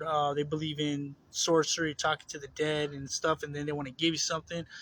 You don't take it. That's still counterfeit. The first time comes with hurt. It's not right. It's like a mocking. Second time, it's the source isn't right. Like they're trying to yoke with you in a way that they're speaking words that are making you uncomfortable, and then they want to feed you, and it's like you come into agreement with that spirit. You don't want to take it. It can curse you. You also you get a bad side effect. You'll get a headache. You get afflicted. You'll be weak in your temptational paradigm. Like it's easy for you to slip into the whatever you struggle with, irritability, hate, lust, whatever. You'll feel more keen, like if it's drugs, drinking, you'll like be more susceptible. You feel weak to you got a vibe where you want to give into it, all because you talk to this spiritual person, witchcraft, sorcerer, demon worshiper, someone that's into something weird. They openly say it, and you kind of like, oh, right on, okay, I hear you, and you're just trying to be nice and cool because you want the gift. You're compromising, and that's yoking you with the spirit to attack you. That's that. But they're trying. That's the counterfeit. Those first two. First one was mocking you. Second one, the first one's mocking you since that's got something bad already in it, or it's something unclean that they're giving you. Second time, they're the unclean one in a sense. They're trying to yoke with you. You can still maybe take the thing on certain gray areas, but get it and go. Like when like pigeons, eat stuff you give them. You throw out some bread. They don't trust you. They take the bread and they fly off. You got to be like that pigeon. You got to take that bread and fly away because they're trying to be weird in some kind of way. But if you really need that thing, but it's great enough, you feel comfortable to receive it, just don't yoke with them. Don't waste more time befriending if you feel there's a bad spirit on them. But take the thing and go if that thing is perfectly clean. So sometimes you gotta discern it. But the third time, let's say you reject one, two, like we said, don't rest for less unless it's established and the best should be received. You're like, nah, I'm straight, now I'm straight, and all of a sudden, bam, they come with like there's a party that, a little party that shows up, and they're doing like a catering thing, and it's like a birthday party, and it's like pure, and there's nothing weird, there's no weird theme, no alien, no weird, nothing weird, nothing witchy, nothing dark, and you're just passing through, and maybe you stop to sit down, maybe they came up to you or whatever it is. I can only speak from my experiences, but nonetheless, it's like, hey, do you want this? And they're not wearing anything weird on their shirt. They're like wearing a plain collar shirt or a plain blue T-shirt, and that's almost like that's a malak. Or yeah, the third time, like you pass by, you pass up the first two. You say no, no, no, until you get exactly what you know is the best, and then it'll be in the best way. And it comes with no hurt. Yahuwah enricheth the man and add no sorrow with it. Wait until it's the best. You want the best. We want to give you the best. He wants to give you the best. Accept it when it's the best.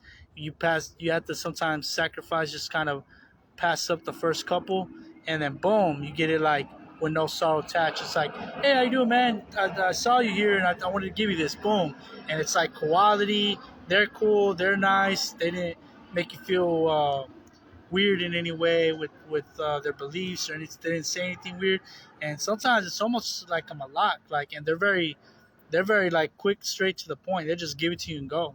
They won't like try to make you feel weird. Like they're trying to, like they have a hidden agenda, reservation. They'll just make you feel exactly comfortable, exactly to the standard of Yahuwah that He convicts you to how it should be. They're not going to waste your time or overly stress you. They just want to barack you. They don't want to train you. They just want to, hey, here you go. I thought you might like. Oh, thank you. Yeah, have a great day. And they're just very cool, and you're like, cool, all right. And it's just that rest. That's when it's from Yahuwah. And that's the way Chai is. Like, it always comes that way. So notice that. And sometimes you may have not been noticing that because you might find yourself in a cycle of always receiving the first one, which you shouldn't, that you shouldn't, the first one that you shouldn't, where it's like unclean. Obviously, it's a big compromise. It's already off.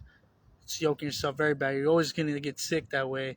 You're always going to have trouble. You're going to get hit Like your car is gonna get weird, like weird stuff's happening because you're yoking with these spirits in agreement, accepting things from them that are weaponizing these things to harm you by accepting it. You're allowing them in. It's a Trojan horse. I think I've mentioned this before. I call it the Trojan horse, you know, parable. It's like when you take when you receive what they're offering you, your food or a gift or whatever. It's a Trojan horse. There's spirits inside of there that once it goes, you receive it into yourself spiritually, physically. If it's food or something, shoes, clothes, it like unloads a bunch of demonic spiritual forces that manifest harm in your high or in you, sickness or misfortune and stuff. So don't receive things from people that are acting weird, spiritually weird, or the things kind of unclean. And just to be nice, you accept it. Don't accept it. Don't accept it. Don't shake their hands. Learn to be firm about that. That'll do a lot of. That'll save you a lot of trouble. All right. That'll protect a lot of your baraka, your baraku. And don't. And the second wave that comes, you notice it's something you're still waiting for. It came one time, but it wasn't exactly it. Second time, it might be it, but it might be a counterfeit. Or you just gotta dodge them. You know, you just don't want to spend too much time. You just want to be like the bird, take the bread and move on. It might be like a girl dressed in a bikini bringing you a hot plate of like barbecue chicken and like mashed potatoes, like potato salad and stuff they grilled up and a drink and that's great. You know, like if you're homeless, you're hungry, and they give you this thing, but then they're like putting all their junk in your face too. So it's like eating the meat, spitting the bones. You gotta be able to accept the Baraka while rejecting the vessel came in. You know, it could be like some like atheist person stopping to help change your tire, and he makes this you make firm your beliefs, he makes firm his. You don't want to engage anymore with his. You just want to like get the job done, thank him for the help, and Yahoo block you because you could try to get a little moved if you feel moved, compelled to share, but they're kind of getting more like rejecting and they want to debate. They just want to cut it off and just receive the help. Don't put any more pressure to receive like a curse or something, like yoke. Don't try to be too nice. That's why it makes sense why I talked about earlier. Don't just try to like love everybody. I'm like, how does this all tie together, y'all? And then it always does. It's like that thing about where you're seeing the best in everybody. If they got something that the view is skewed, you don't want to just like give them their full love anyways because you want them saved. You yoke with somebody that hates Yah, hates your deed, hates the Most High Yah, and yet we're yoking with them for the sake of love that we might win them. They already made up their mind. They rejected them. You got to kind of put a little boundary there because that fullness opening up, you're spreading your legs before and bending over for them, and they're coming inside of you. Their spirits, their Trojan horsing you, and they may got the tire change. It might look right now, and it might be indirect, but all of a sudden later, it might be your health, it might be your finances. Something takes a hit because you got cursed because you allowed their demons into your world, to be plundered. Like when Hazakiah allowed, like when they brought the messengers of Babylon, what did he do? He showed them all the treasure. He didn't withhold not one thing. Right? Remember that story? And that's parabolic to we're that Mishkan and you're showing them all your treasure, giving them all your heart. You didn't withhold nothing. You allowed those messengers in. They're demonic messengers. Now because you've done this thing, you allowed them in. They're gonna tie you up. They're gonna come in and plunder you. They're gonna ruin. They're gonna bring some kind of harm. Little by little. And so you gotta be mindful. This is part of spiritual warfare. It's just a very powerful, this isn't just conspiracy or theory. This is truth. These are absolute mathematical, scientific. There's like a science to that. Like everything I said is exactly those steps. Don't give people the fullness of your love if they're not on the same team. Put a boundary. You know, um, even someone with those who say they're believers. Like I wouldn't say judge them, but just be careful until you fully know. But love believes, trust expects all things. But for sure, always have some kind of boundary. Especially for the world, especially if they express something that's off. Then you need to put up a boundary because they're gonna, if you open up and just get the butterflies for them and feel the warm and fuzzy because conversation is going great, but they're not a believer, and you're opening up yourself fully, and there's something off with them, and you know it, it's dark. Because you have people that can claim to be not believers, but then they're operating in the love of Yahusha anyways. Maybe they're just bitter. They don't want to admit they're believers because they were raised, like they were, beaten over the head with Christianity, Christianity, with religion, and they're a little bitter. Maybe their parents were hard on them about it, and they were trying to actually live right and do it, but their parents were still kind of like, you need to fix that, and then maybe low key deep down they felt like, man, if I'm trying and you're giving me a hard time, I'm not I'm just not even gonna be a believer at all.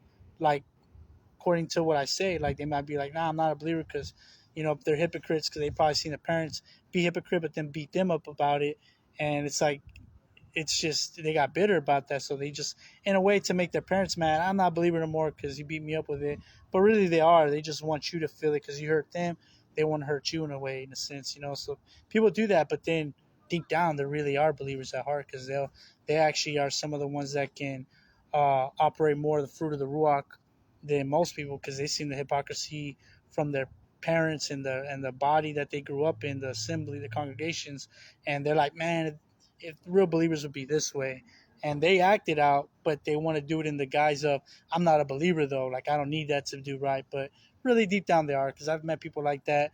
They're just mad that you know they were beaten up with it, so they don't want nothing associated with it because they don't like the hypocrisy they experience, so they don't want anything to associate them with that hypocrisy. They rather just say, oh, I mean, I got my own personal beliefs. I'm not really a believer like that. I mean, I believe there's something, but I just think if you just treat everybody right, and some of them are the best loving people, and they'll really show you the right way. You can feel a clean spirit. You can feel like, man, if anything, you're just lying about being not a believer.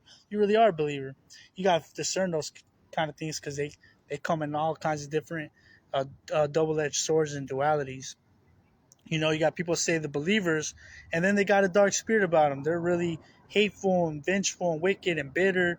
And then you got people who say they're not believers, but they got all the fruit of the ruach. They got all the love and compassion of Yah and the chakmah. So it's like, you know, so all that goes into effect. You might as well keep an open door for them and still, kind of like help grow their flame of the fruit of the ruach, engage with them, and plant little seeds here and there because you can feel their love. You can feel the love of Yah in them. They're not necessarily like being wicked or opposed to Yah or having a bad spirit, believing in some dark stuff. What they're really saying is, I don't want to claim to be a believer because I've yet to see an actual perfect example of one. For me to actually believe there are believers. Like, I feel I'm a better believer, and I'm saying I'm not, but they are. They just want to see a better example. So you be that example. You be that example to them, and then that'll give them an expectation, anticipation, expectation. Be like, yeah, I'm a believer because I see you're a real follower. I'm a follower too now, not even just a believer. So again, it's a math and a science to all this. Don't just open up to anybody fully, or it's going to allow Trojan horse dynamic to allow spirits in to afflict you and harm your finances, your barakut, your baraka, possessions, things you got, favor from people. It'll affect all of that. They can put the hit according to what Yah allows. Hey, we accumulated enough. They gave us this much into themselves, and we want to put that to some kind of harm towards him. And Yah's like, yeah, he needs to learn his lesson. Like, he can't be yoking. And I've seen this math play out over and over. When I put up the boundary, nothing's taken, but I can sense where they wanted to take it, but it doesn't get taken. And Yah tells me, had you opened up fully and let that person in with their spirits, that's what they would have taken and afflicted. That's why you see it try to get taken, but it didn't. But then had I always see it 10 times out of 10, something gets affected, harmed. My health, my finances, barakut, all of that. So don't always fully give up yourself over to somebody and their spirits to harm you. Regardless of the angel light they project, their beliefs ain't right, like the way it should, and their fruit of the ruach ain't right. Don't fully open up or give yourself.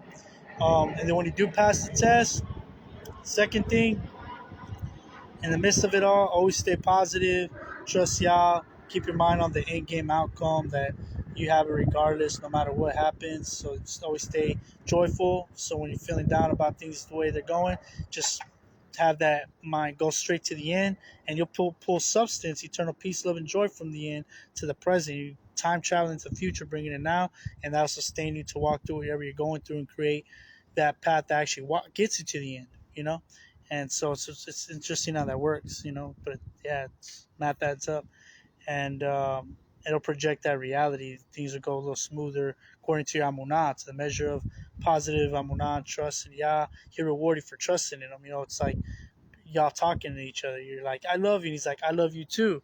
And I love you too. You saying I love you is your trust. You trust him. You're saying I habata, I love you.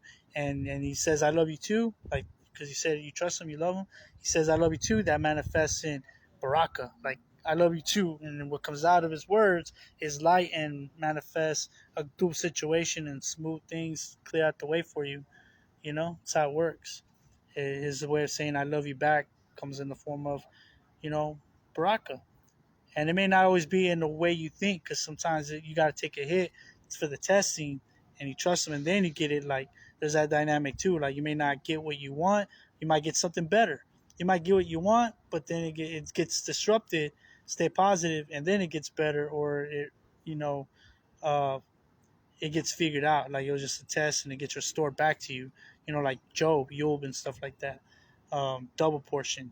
You know, got to stir these things up to reminders. But then when you get the baraka, boom, it's gonna still come in the test in three ways because you know you're passing the test, and the first one's gonna be like just a, a counterfeit. It's gonna be dirty draws, dirty socks. Here you go. You need a pair of socks?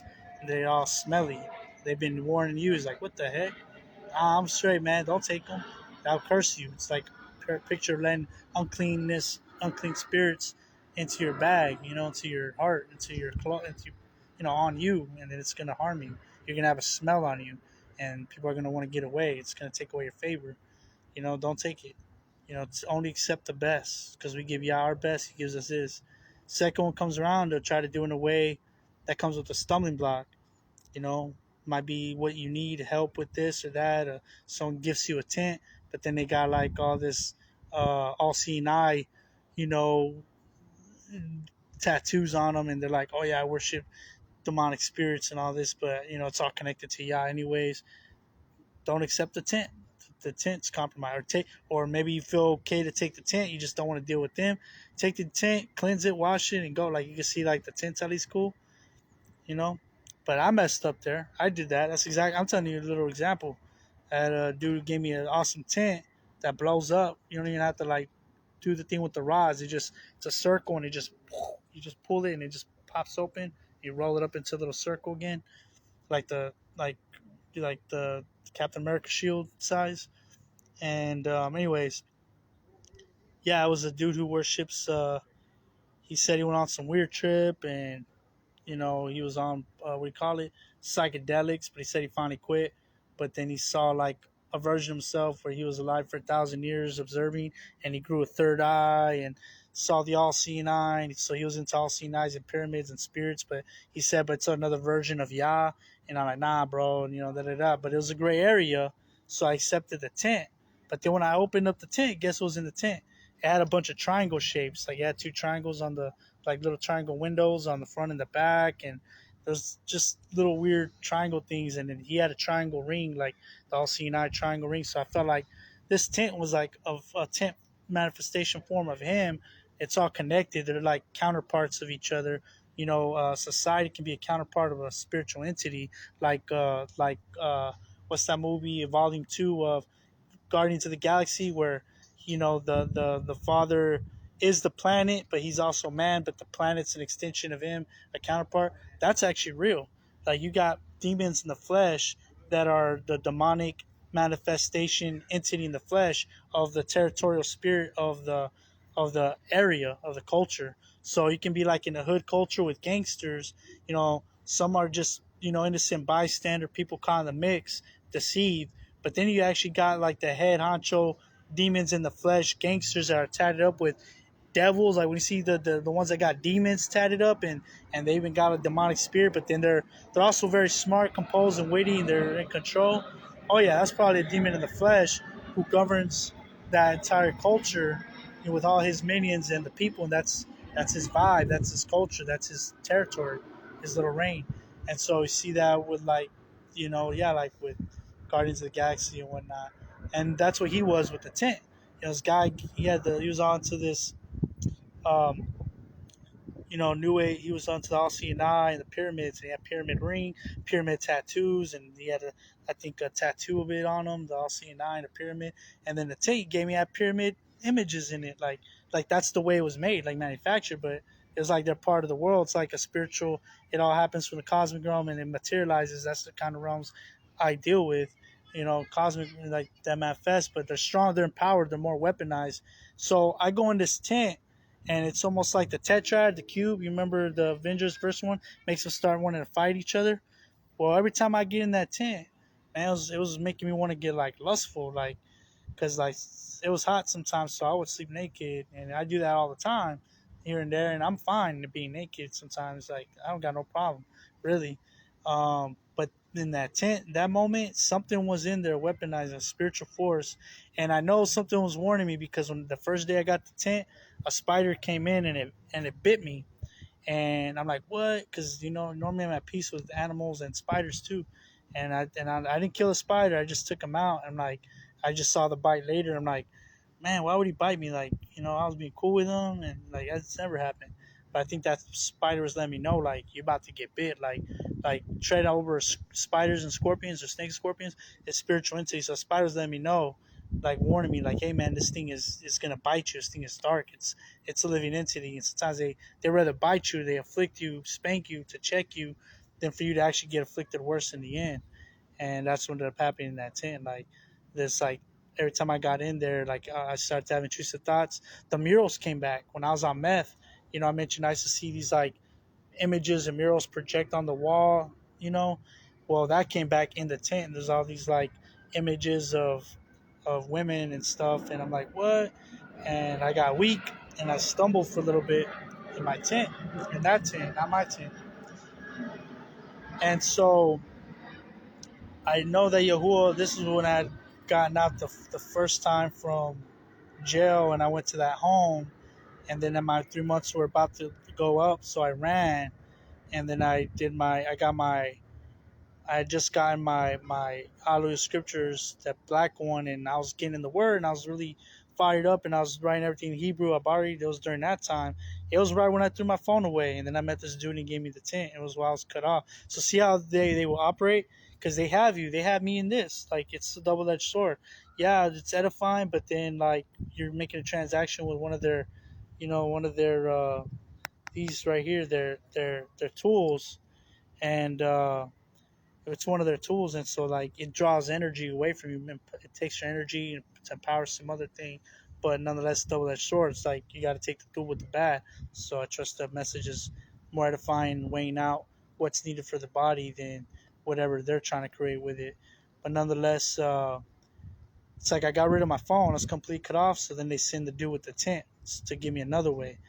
Because the phone can be a stumbling block. I mentioned that.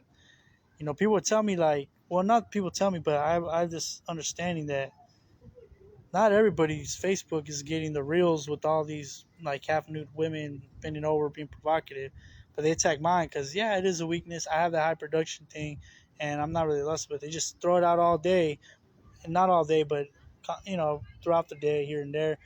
I think with the anticipation that at some point it's just one of their default, like, what do you call it? It's like a default, um what do you call it, like countermeasure or protocol, right? Just in case I'm feeling some kind of way, they it's something there, that an avenue that I can be stimulated and get tempted and give in. They just throw it out just in case I happen to end up making the choice. We make a choice, or we kind of dwell on it longer than we should, and get the idea that maybe I just need to get this out, and then bam, there it is, and it's like, oh, and then like, oh, we got them. Well, you get rid of your phone, they got you no kind of way. I was fine. Then the tent came, and the tent was empowered. He had the ring on. He came from a realm. He came from the all-seeing eye pyramid realm, everything where everything's all seeing eyes and pyramids, and gave me a tent that it was a circle, but it opens up, and then it's like a bunch of pyramids in there, you know, and then it projected this energy and power that was like all of a sudden like lustful, but then images projecting like hologram on the wall like you're watching a projector screen, like you're seeing like a hologram projection in Star Wars almost, but on the wall.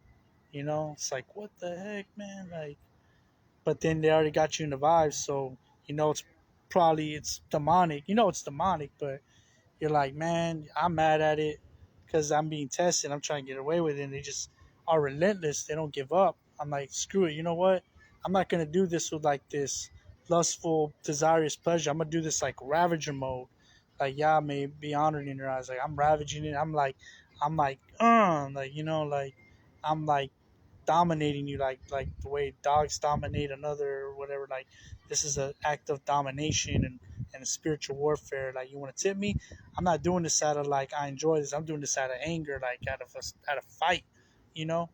And then I did it, and then the next day, that's when the cops showed up, and that's when I got taken to jail. So I knew that was maybe the wrong move. Like, y'all saw my weakness and you give me away. Once you do something like that, it does code in you. So like it would already have snowballed. It gets harder to like turn away. Like he has to like it's already in your mold, so he has to break you again and refine you in fire and purge it out of your impurities, right? He's got to purge it out of you again and restart the process, break you and remold you all over again. And so the next day, that's when the cops showed up. It was on Juneteenth or whatever. I don't even know what that is. Like, I think it's a melanated holiday, melanated people holiday, Black History holiday or something. But it's the day of Juneteenth, so it's like African American so-called melanated people party was going on. The Josephine, the Yosaphites, the Yofaim, the Afaim, they were there, and I don't know if it was them, but they're looking at me funny in the morning. I woke up and I was just like, okay. I got up and then I went to brush my teeth and came back and I started moving some things around, and that's when I seen the cops come in and like, oh yeah, we got a report about you. They don't.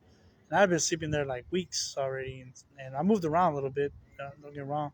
I think it was because of the Juneteenth party and they didn't want me there. They had kids running around. Like, I was already here. I slept here overnight. They put their tent next to me, but they're looking at me funny, so it might have been them. They're the only ones there. Um, and they're like, yeah, we got a call that some suspicion that someone looking shady or homeless, like who knows, and you can't be camping at the parks anyways. That they reported you, and so we're just gonna run your name, and then boom, I had just gotten the warrant because I had ran from the other house, and they checked me for drugs, of course, and everything, and of course, no drugs.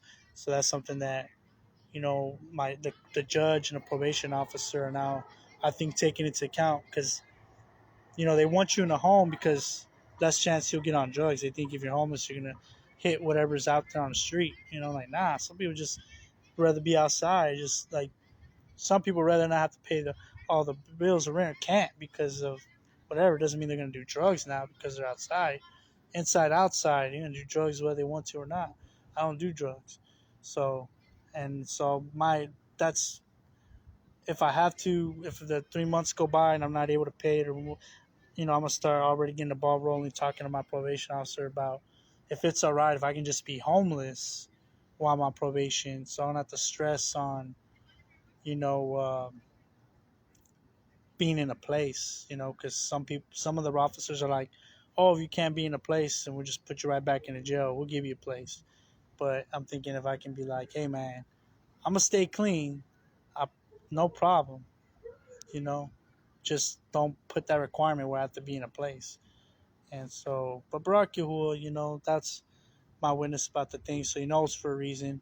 And I feel like that bad thing I did, like Yahuwah don't play once you're at a certain level with him.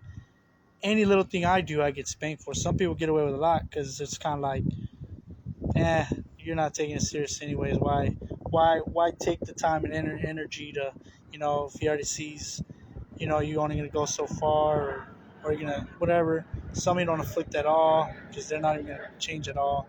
It just lets you have your best life now, comfortable. But like once you like, hey, I want to be as perfect as I can be, as perfect as you are. I want to be Kadash because you're Kadash. Kadash me and train me to know what you like and dislike so I can do it because I want to be pleasing in your sight.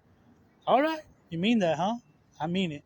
Oh yeah, you get afflicted for every little thing. Of course, that right there was pretty bad. messing around with the mural spirits and all that, cause demonic. That was literally spiritual fornication, but nonetheless, he made sure I knew that. Boom, next day, that energy of doing such a bad sin was its own Trojan horse that accumulated to here's the wickedness of his energy, and that merits this kind of outcome. Like we want to call in the police to take him in because we want to get him off from his preaching and teaching and reaching. He's being lukewarm right now, anyways, messing up. So that's what happened. They took me in, and I knew it was because of that. And so yeah, it gave me time to, I got revisited by those murals in jail, but I overcame them and I didn't mess with them no more. And and I came out and I haven't messed with them like that ever since. It's crazy, yeah. And so it's crazy, this narrow gate or this walk, because we all get tested in different ways. But man, I seen some things get pretty heavy. But finding that gray, but nonetheless, yeah, careful what you're doing because that might be the reason why you get the illness. That's the last part. Like, I mean, what I did was pretty bad, pretty plain and open. But most people have things that are hidden. Most people like to hide their stuff. It's in their intentions. Like their agendas. Like you can tell. Like I would think you understand. This is nothing but love and genuinely like trying to just give out as much truth, helpful, beneficial truth as possible. Not trying to make something of myself. Like I'm shaming myself. How is this positive? I constantly am telling my dirt, so there's no honor and pride in that. But the honor is in, being able to shame myself, hang myself on the top, like if it's gonna help other people, like the witness, the powers in the witness, like hey, this is what I learned from doing these things. I found patterns and certain things and to steer away from that can help you with sicknesses and all that. So your intentions matter, hidden reservations about, all that matter. Like Yahuwah sees like, if you're crushing on people secretly, you shouldn't crush on that are married and they're mashpaka and you're doing things to get their attention or you're interacting with them and with a hidden reservation, a weird way. That's going to snowball negative energy in a dark place that'll manifest in a form of an illness and all that. And you're going to wonder, why? Why am I getting it? And you're going to know why, because the Ruach's going to give you that small, still voice because you got this hidden reservation, but you're going to want to brush it off like, nah, I can't be that. Like, I'm not even doing nothing with that. No, you are. Because a hidden reservation is different from just being fond of somebody, like actually admiring somebody. Admiring is so there's people we might find attractive physically, and if that physical attraction only goes so far, like you admire the craftsmanship, as I say, okay, yeah, they have a very I like how they look, and that's it. It should never go in your heart. Your emotions should never get there. It should just stay like eye candy, like you know what I mean? Have you ever looked at something, but then you looked at it with like a blank stare? It looks nice, but you don't. You can look at a nice car, but you're not feeling it that day. You're not getting excited about it. You can look at a cool dog, a cute dog, but just like whatever, or something. So I don't know. It's like you want to detach like your emotion to what your eyes are seeing. Like you can look at something nice and it's pleasant to the eyes, and just leave it pleasant to the eyes. Don't let it take root in your life, like make you feel certain ways, like just like that looks cool, like praise yeah, and that's it, because the looks are nothing. The flesh don't benefit nothing, that only goes so far if you're doing it right. If you're getting emotion involved, you got a lot of different back problems going on. That's a lot of lust. It's like that's like the seed of the root of lust. Lust is when you look at something and you get an emotional attachment to it, intimate, like it can be sexual, it can be emotional, it can be psychological, mental, like you're just dwelling on it. It's like that's when it gets lust, because you start to desire, crave it. So you can admire the way someone looks, and you can, and then the next step, there's the looks. Um, you admire it and move on. Like, okay, cool, whatever, it's nothing. And then you can even, and then the worst part of what you don't want to do is start lusting. Well, if you pass that, let's say you don't lust, you just admire them. Great. The next step, like you admire their look, right? Next step, what you really want to admire somebody for is for what they do, like what they represent, what their purpose is. You want to be able to see their purpose and what they represent, and how they embody that and what they contribute, their efforts, how they make an impact, and how it's commendable. And then that's when you really admire somebody, not just admire how they look, but you admire them as a person, and that should give you more admiration, more respect towards them, and fear and trembling as a vessel of Yah. That's how you should see them. Like, you respect them, and you wouldn't want to do anything to mess up what their path or what their work is. And then you got people deleting, they're trying to sabotage it. That's whoa. But nonetheless, when you admire somebody truly, you actually do love the person. You care about them. You have a hava of the ruach of Yahuwah Yahusha. It's pure. It's brotherly love. So that's what you want. That's what you want with them. You admire them, you respect them, you care about them, and you haba them as a ach or akut, as a brother or sister, and that's it. But when you mistake, let's say you get past the way they look, whether they're admirable or not, how they look. They might not even look admirable, like they might not be, but you actually really admire who they are and their purpose and what they represent, and what they contribute to the body and the movement, and to society, and how that's taking shape in the world and all that, like their efforts. You admire their intentions, you see it plainly, they're pure.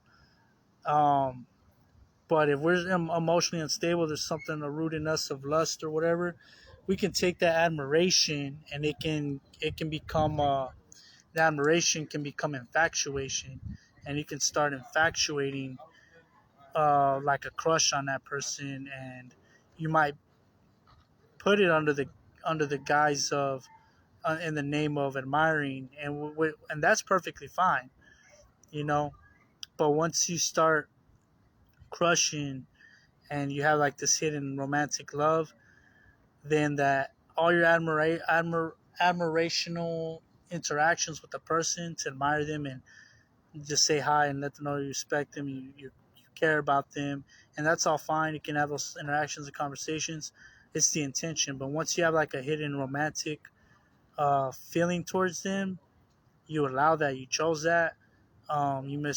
You misunderstood admiration for infatuation, and you have this deep inner romantic fantasy thing about them.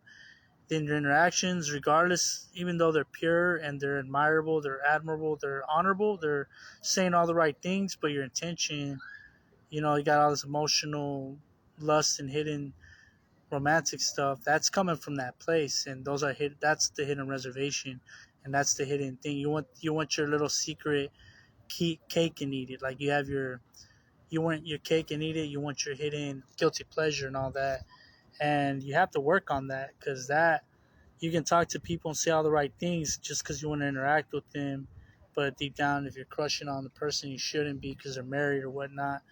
um, you're gonna get sick. That's gonna plague you. The more you interact and dwell on them, that's bad energy. You shouldn't be there, so that can be weaponized, that charge against you, and you're gonna find yourself getting sick. You know, so that's the root cause of a lot of the things. Um, it's okay to like people. Like, you think someone is handsome or pretty, a girl, like she's lovely, and you can be married and think that. And the key is just to admire it from a very plain, you know, social level, like a very plain, vain almost level, and just like, they're they're they're, they're a lovely person. Because what do they always say about each other? Like, oh wow, such a lovely wife, or oh, you have such a handsome husband. Something that people aren't blind. You know, so you gotta be secure that if you're in relationships, you can't be feeling like you don't want nobody looking at your husband or your wife. If you know that they're lovely or handsome, other people are gonna think the same thing too. It's the intention. It's what goes with it. You know, when you read, for example, there's examples of that in scripture. You know, you always see the Nabim talk about, very explicit things like, Israel and Judah, you're like two daughters, that virgin daughters that had their breasts squeezed and their nipples squeezed or whatever, and like they were, yeah, squeezed and pressed and whatnot, and like they get pretty graphic about some of those stuff in the Bible and the Word, and it's like, so they're not afraid to go there and articulate that kind of stuff. It like they're so pure, then why are they even making parables about breasts and nipples being squeezed and defiled, or like, you were a virgin and then you played the whore, or just talking about women of Yashara, like, the that they're comely, that they're esteemed, that they're beautiful, that they're lovely, the eyes and all this, like, goes into detail, their loveliness, so they're obviously taking note of that, and that's not considered lust, like that's not considered wrong. Like, if we couldn't take note of that, we'd be blind, or we'd be like constantly running into the walls, or run into poles, fall into ditches because we're trying not to look. We're like condemning ourselves for looking at people. So lust, examples of it, is the insatiable craving, the desire to meet its end. At the goal to take that, like to have that experience, like that sexual experience is the lust, and that's what you see with Potiphar. With Yosef. With Potiphar's wife. What she did to Yosef, that was lust. You feel me? She was not giving up. She was making attempts. She was lusting. That's looking at him with sexual intentions in mind to have sex with him. That's when it's lust. You know, um, that's lust. When you have an intention and you're going to act on it, wherever you are in that process, just the intention alone. That's what it means by, if you look at a woman with sexual intentions, you're already lusting at her. Sexual intention means you're going to try. You're going to make plans. You're going to be an opportunist about it. You're going to, one of these days, you're going to get the opportunity to catch her alone. You're going to go for it. You're going to try to seduce her. You already committed it in your heart, But like, to see another man's wife and note that they're lovely and like, wow, he's got a lovely wife. And you're not checking her out, but I'm saying you do admire. You have a moment like, man, she's lovely. There's nothing wrong with that. You're not lusting at her. You're not you don't have intention to lay with her. If anything, you want to make sure that you deviate from every opportunity that can happen. You can admire her and respect her. As a matter of fact, the more you admire her loveliness, because for the sake of not wanting to stumble, you're not lusting at her, but you don't even get an opportunity. You might try to deviate. You might try to shy away from those, situations. Like, you go over your buddy's house and, she answers the door and she's like, "Oh yeah, come on in and have a cup of coffee, and where's your husband at? Oh, he just stepped out." It's like, "Oh, well, tell him I came by. I guess I'm just gonna go. I'll come back later." You want to go, like, you want to take that road. You want, "Oh yeah, I hang out." Like, yeah, she's lovely. Like, no, like, we're cool. Like, nah, it says flee from the appearance of evil. You don't want to give even the neighbors having like a thought that y'all could be messing around. Y'all were alone in the house together. You don't want those. You just don't. If y'all gonna be alone, it's talking outside or in the back, waiting for him, or if he trusts you, whatever. But I mean, but lust is what she was doing, where you're getting sick with the insatiable craving until you get it. That's how Potiphar's wife was with Yusuf. Lust is also like we see, book of what is it? The book of Judith. Is it Judith? Judith? I don't think it's Judith. Ruth? No, man. It's a woman's name. Forgive me, I should know this. I don't think it's Judith, but it's a woman in the Apocrypha books. Y'all can remind me if anybody's watching. But she,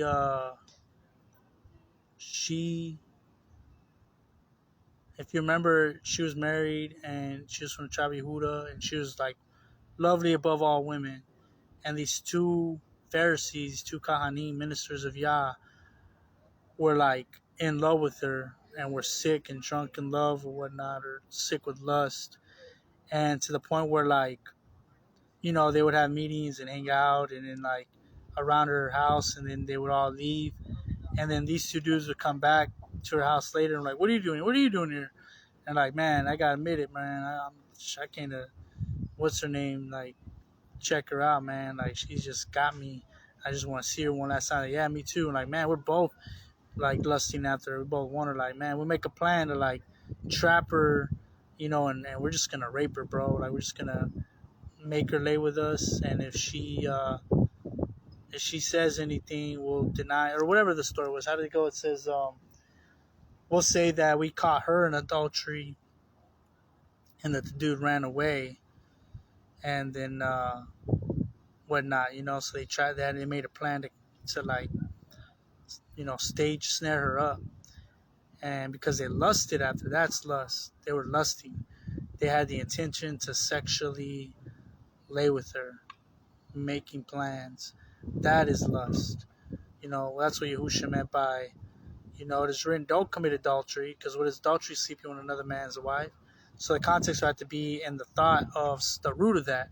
The root of that wouldn't be just admiring women, a woman's lovely, pretty.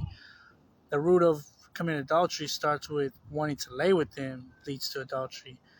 People are lovely all the time doesn't mean you want to lay with them or you're trying, it doesn't lead to adultery.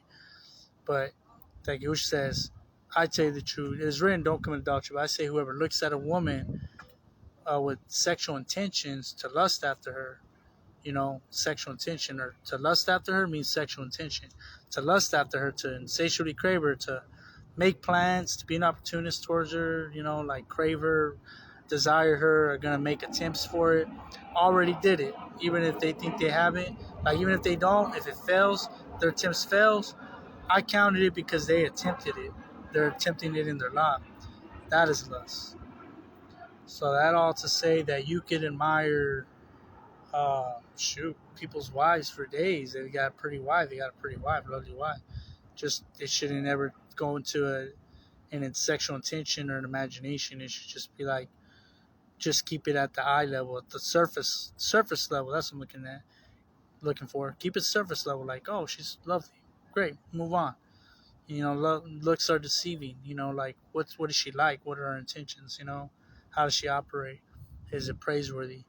And you don't even need to seek that out. It's none of your business. Like, she stumbles upon your page, her feed, check something out because of the title or something does catch your attention. You listen, then now you're working with it. Now you're seeing where it goes. But if you're trying to stalk someone, see what they're about, just for the sake of it, and you gotta already question, like, what's the intention? Yeah, I guess it's fair to say, well, you're just trying to see who you're dealing with. That's fine. And they're admirable. Their teachings are, and correct and lined, and you're being edified, and so be it. Just when it starts to get like a romantic crush, hidden reservation, you have this, start to role play things in your imagination, how y'all can end up together, how things. That's where you want to, like, nope, Yahuwah's desire be done. Like, I'm not saying like put that to side, but because I feel like there are a lot of Abigails, to a Nabal, and granted, yeah, I think it's possible for someone to feel like maybe they're not with the right person or something, and feel a certain kind of way about someone else. You gotta honor your husband still. Abigail still honored her husband. She fed him and whatnot and did all that and took care of him and told what she told him about Dawood, and then he had a heart attack on his own. She just told him the truth. So that's food for thought. Like, stay honorable, stay in the truth, do what is right. She did feed Dawood, but she was doing that to like save him or protect their family. So sometimes the truth, the right things will make you free alone. Instead of trying to do it in your own strength, and you be caught in the wrong. You be found in the wrong for what you did, and Yahuwah may have already had a plan to do it anyways. Um, for the Abigails, but stay trustworthy. Stay trustworthy to your husband, because that tells a lot about what kind of woman you are to your future husband. But nonetheless, don't romanticize it in your imagination how it can play out. Just if you feel like an inclination from Yahuwah, I'm sure that's what Abigail felt. I'm sure Dawood felt. Just say, well, you kind of gave me inclination about it and intuition on it, but your desire to be done. I ain't gonna try to do anything in my own strength. Just do what needs to be done, and it is what it is. You know, Dawood was respectful towards Abigail. She washed his servant's feet. He called her. I don't know. I think Dawood called her my daughter. I'm not sure, but she was like my master, my Dani. They're respectful towards each other.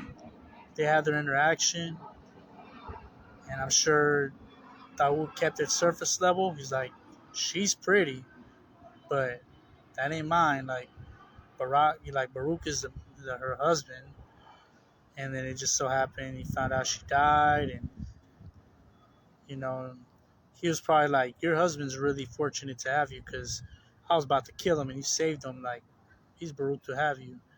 I'm like, man, he's probably, well, can't, like, I can only imagine if he thought, like, he might just thought, like, man, he's fortunate to have her. Like, I would love to have a woman like that, if anything, at the most, not even the least, at the most. That'd be nice to have a woman like her. Not her necessarily, but a woman like her. And then, boom, come to find out, you know, hey, Abigail's husband died and she needs kinsman redeemer. And, like, he's like, what? You know what? I can do this. I can cover her. Yeah, let me do it. I felt, yeah, I'm feeling it. Like, the word came to them both and they knew when it was time. So, anyways, that being said, don't overthink anything. Just always keep everything surface level. Praise Yah, trust in Yah's plans, that He's got everything under control. Be as simple as a bird, as simple as a dove.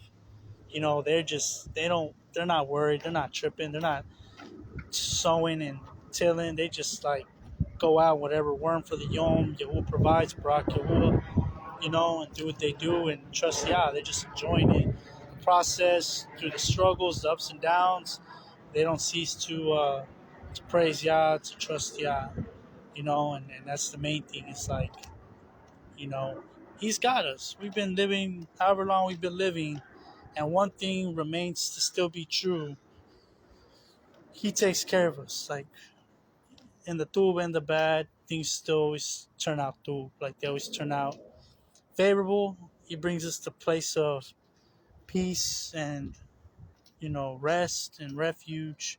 Makes sure we're fed, puts clothes on us, brings tender kindnesses, compassion, favor, things for us, in our path so that we can feel, you know, taken care of. So we can feel like we got a ash, like we got the aish, like we got a aish.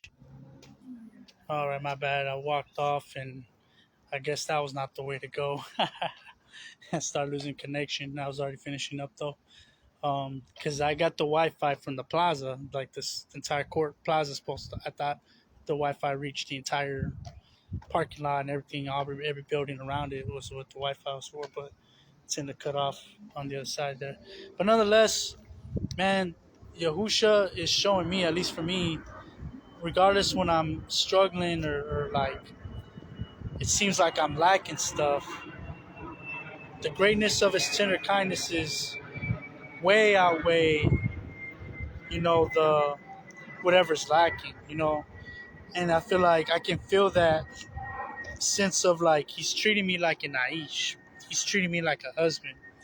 He's treating me like like our path is like Abigail. It's like I'm his Abigail and he's my Daoud. Like, I'm I gave up my former husband. The world died, you know, and was cut off, and I'm just struggling with by myself. And then like he's out in the wilderness though.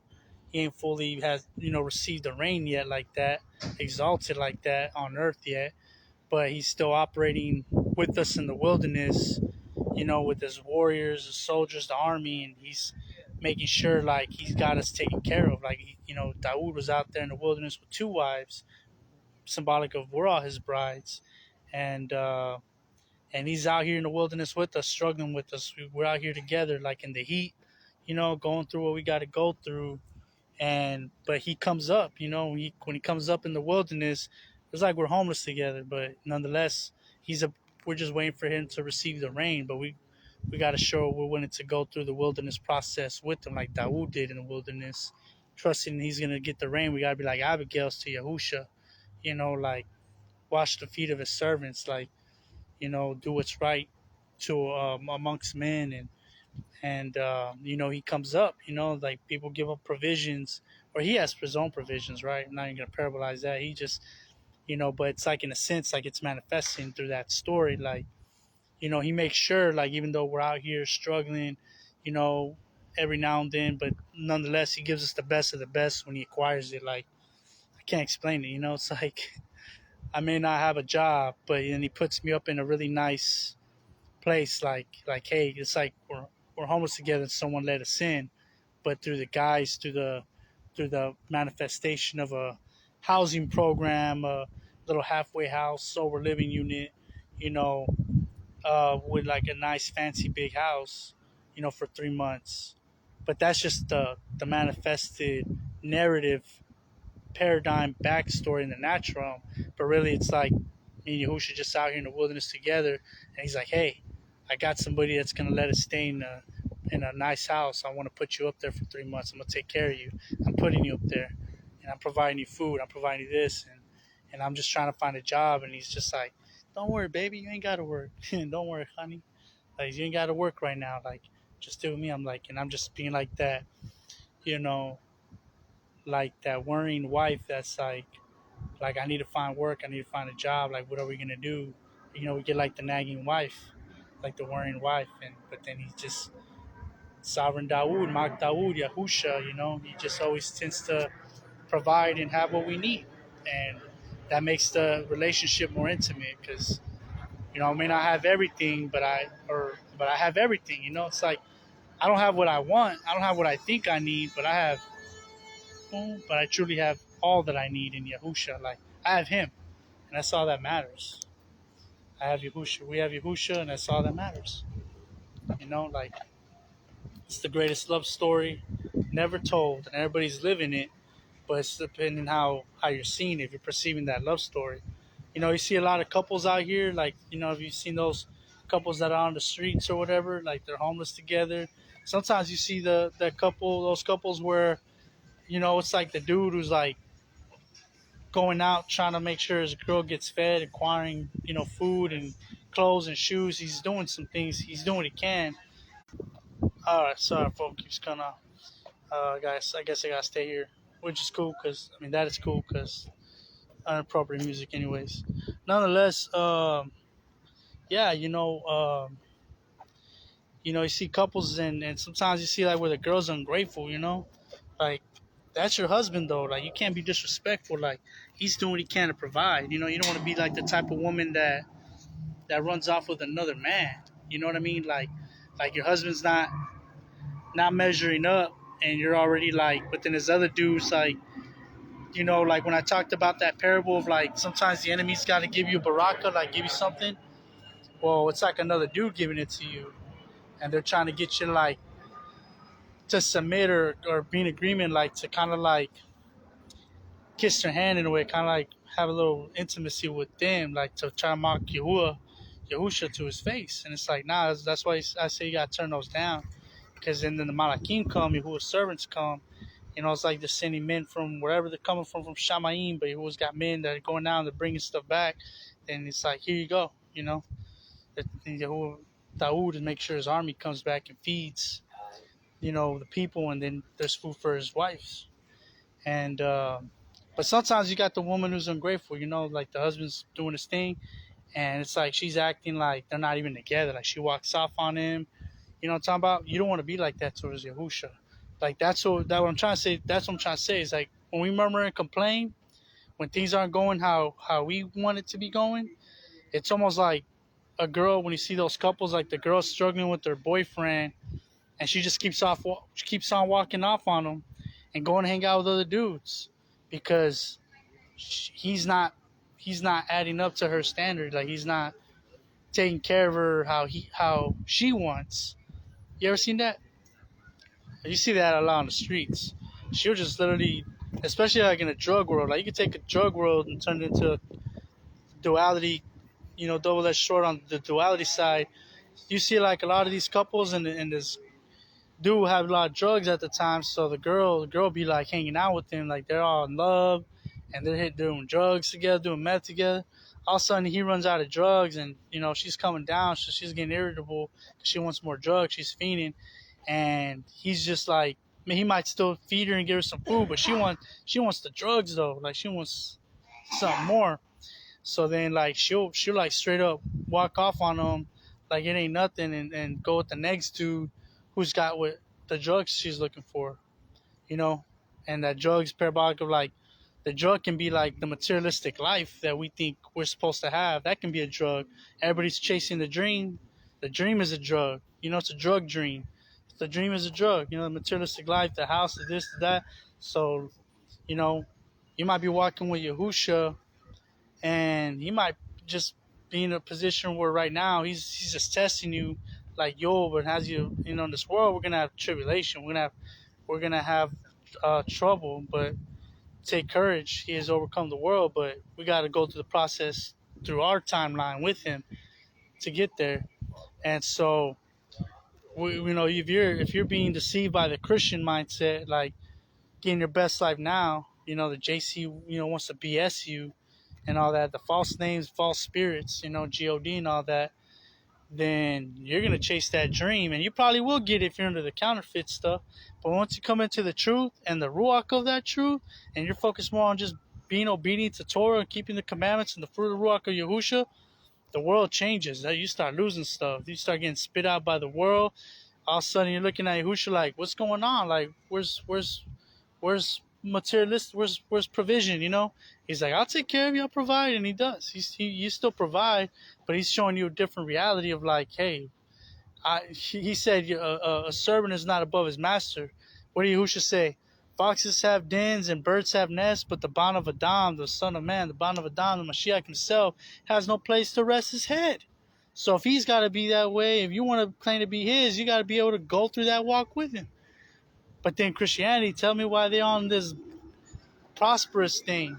That prosperity that the scriptures always talk about was the end game. It's talking about everlasting high.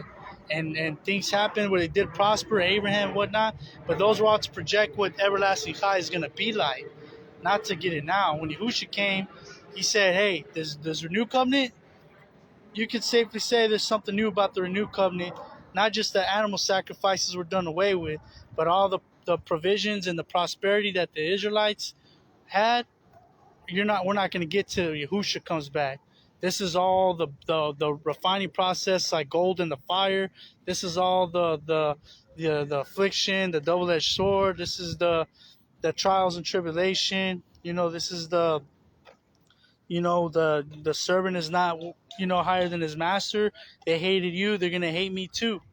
But the world loves you. If the world loves you, if boss loves you, if people love you, and there's something in your spirit that is yoked within, that is compromised, that's in line with the world, and though you call yourself a believer, there's something about you that's just like the world that they like about you, that you smell like them to them, that they're vibing with you. Nah, something ain't right. They should be like, you smell funny to us. You know, you don't seem right to us. When people smell you different, like you don't smell right to them, then you actually might be on the right track. You shouldn't smell right to them. You should smell funny to the world, but you should smell right to Yahuwah, Yahusha, the Word, and He'll show you that you smell right to Him because He'll miraculously provide for you. He'll take care of you regardless. The world will spit you out.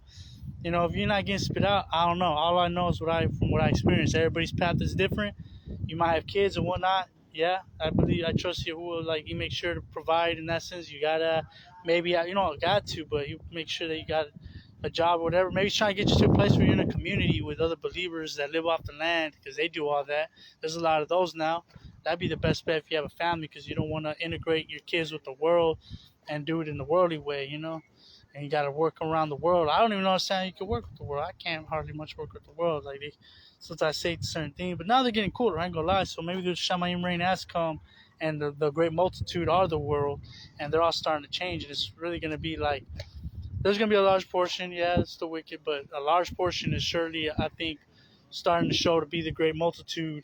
Also, like at least where I am, can you shine light in people and let the light come out of them? You know, that's kind of like what our job is. Like get like fan the flame in them and get the light of the ruach to come out of them, speaking truth. And you do it with love. Because here's the difference. You can preach to the world. Oh yeah, you gotta keep the Torah. The Torah is the two great commands. Love Yahuwah with all your mind, being in strength, and love your neighbor. How about your neighbor as yourself? All right, there's a difference between telling them the commands and loving and telling them they gotta love their neighbor as themselves and actually loving them as yourselves. There's a big difference between telling them what it is and actually doing it to them, showing them love, show them you care, and spending time with them, and just finding opportunities, just letting the ruach lead and listening to them though. But you're just trying to be their friend, trying to at first. I'm not saying giving your heart, but you want to be open and you want to hear what they have to say. You want to see where they're at and see if you can add something to that, plant a seed somewhere, and that's love. You know, you don't want to like, oh well, you're depressed, you're this, you need the word. Like you're at your most broken state, you need to read these 5 steps and go to this congregation and do this discipleship program.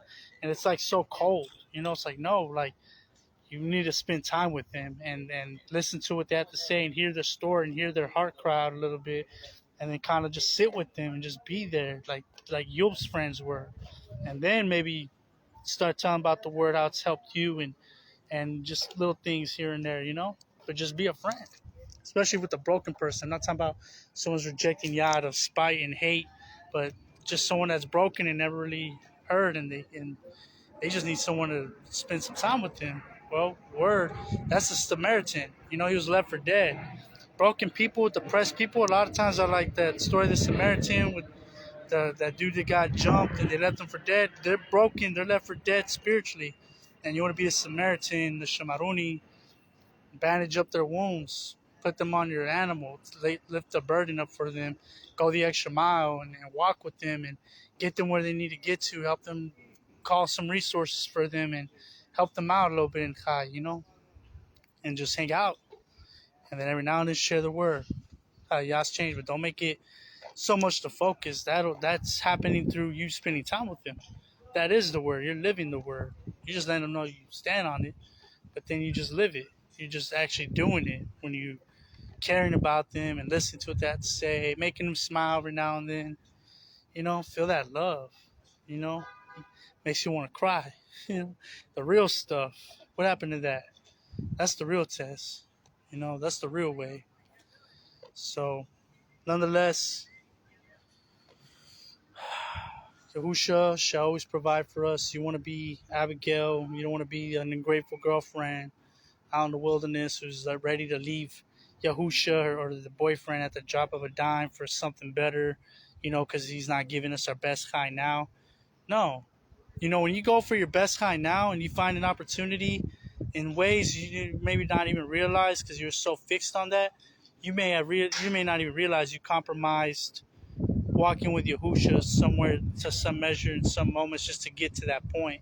You left them, you abandoned them, you left them for another entity, the world. You know, maybe it was a Sabbath thing, like a general term I can give, a general example I can give. And to some measure, it's like this. But one that we can all see, like, oh yeah, it's kind of black and white. Is like imagine if like this job called you and they have like a job, they're doing like a job fair thing and they're interviewing there, but it's on a Saturday. So you got to go to the job fair on Saturday to talk to these people. You're like, oh, well, technically I'm not working, I'm just going to go talk to people, but it's kind of an interview. But you're engaging in things that have to do with the monetary system, the buy, work, sell, trade, those kind of things.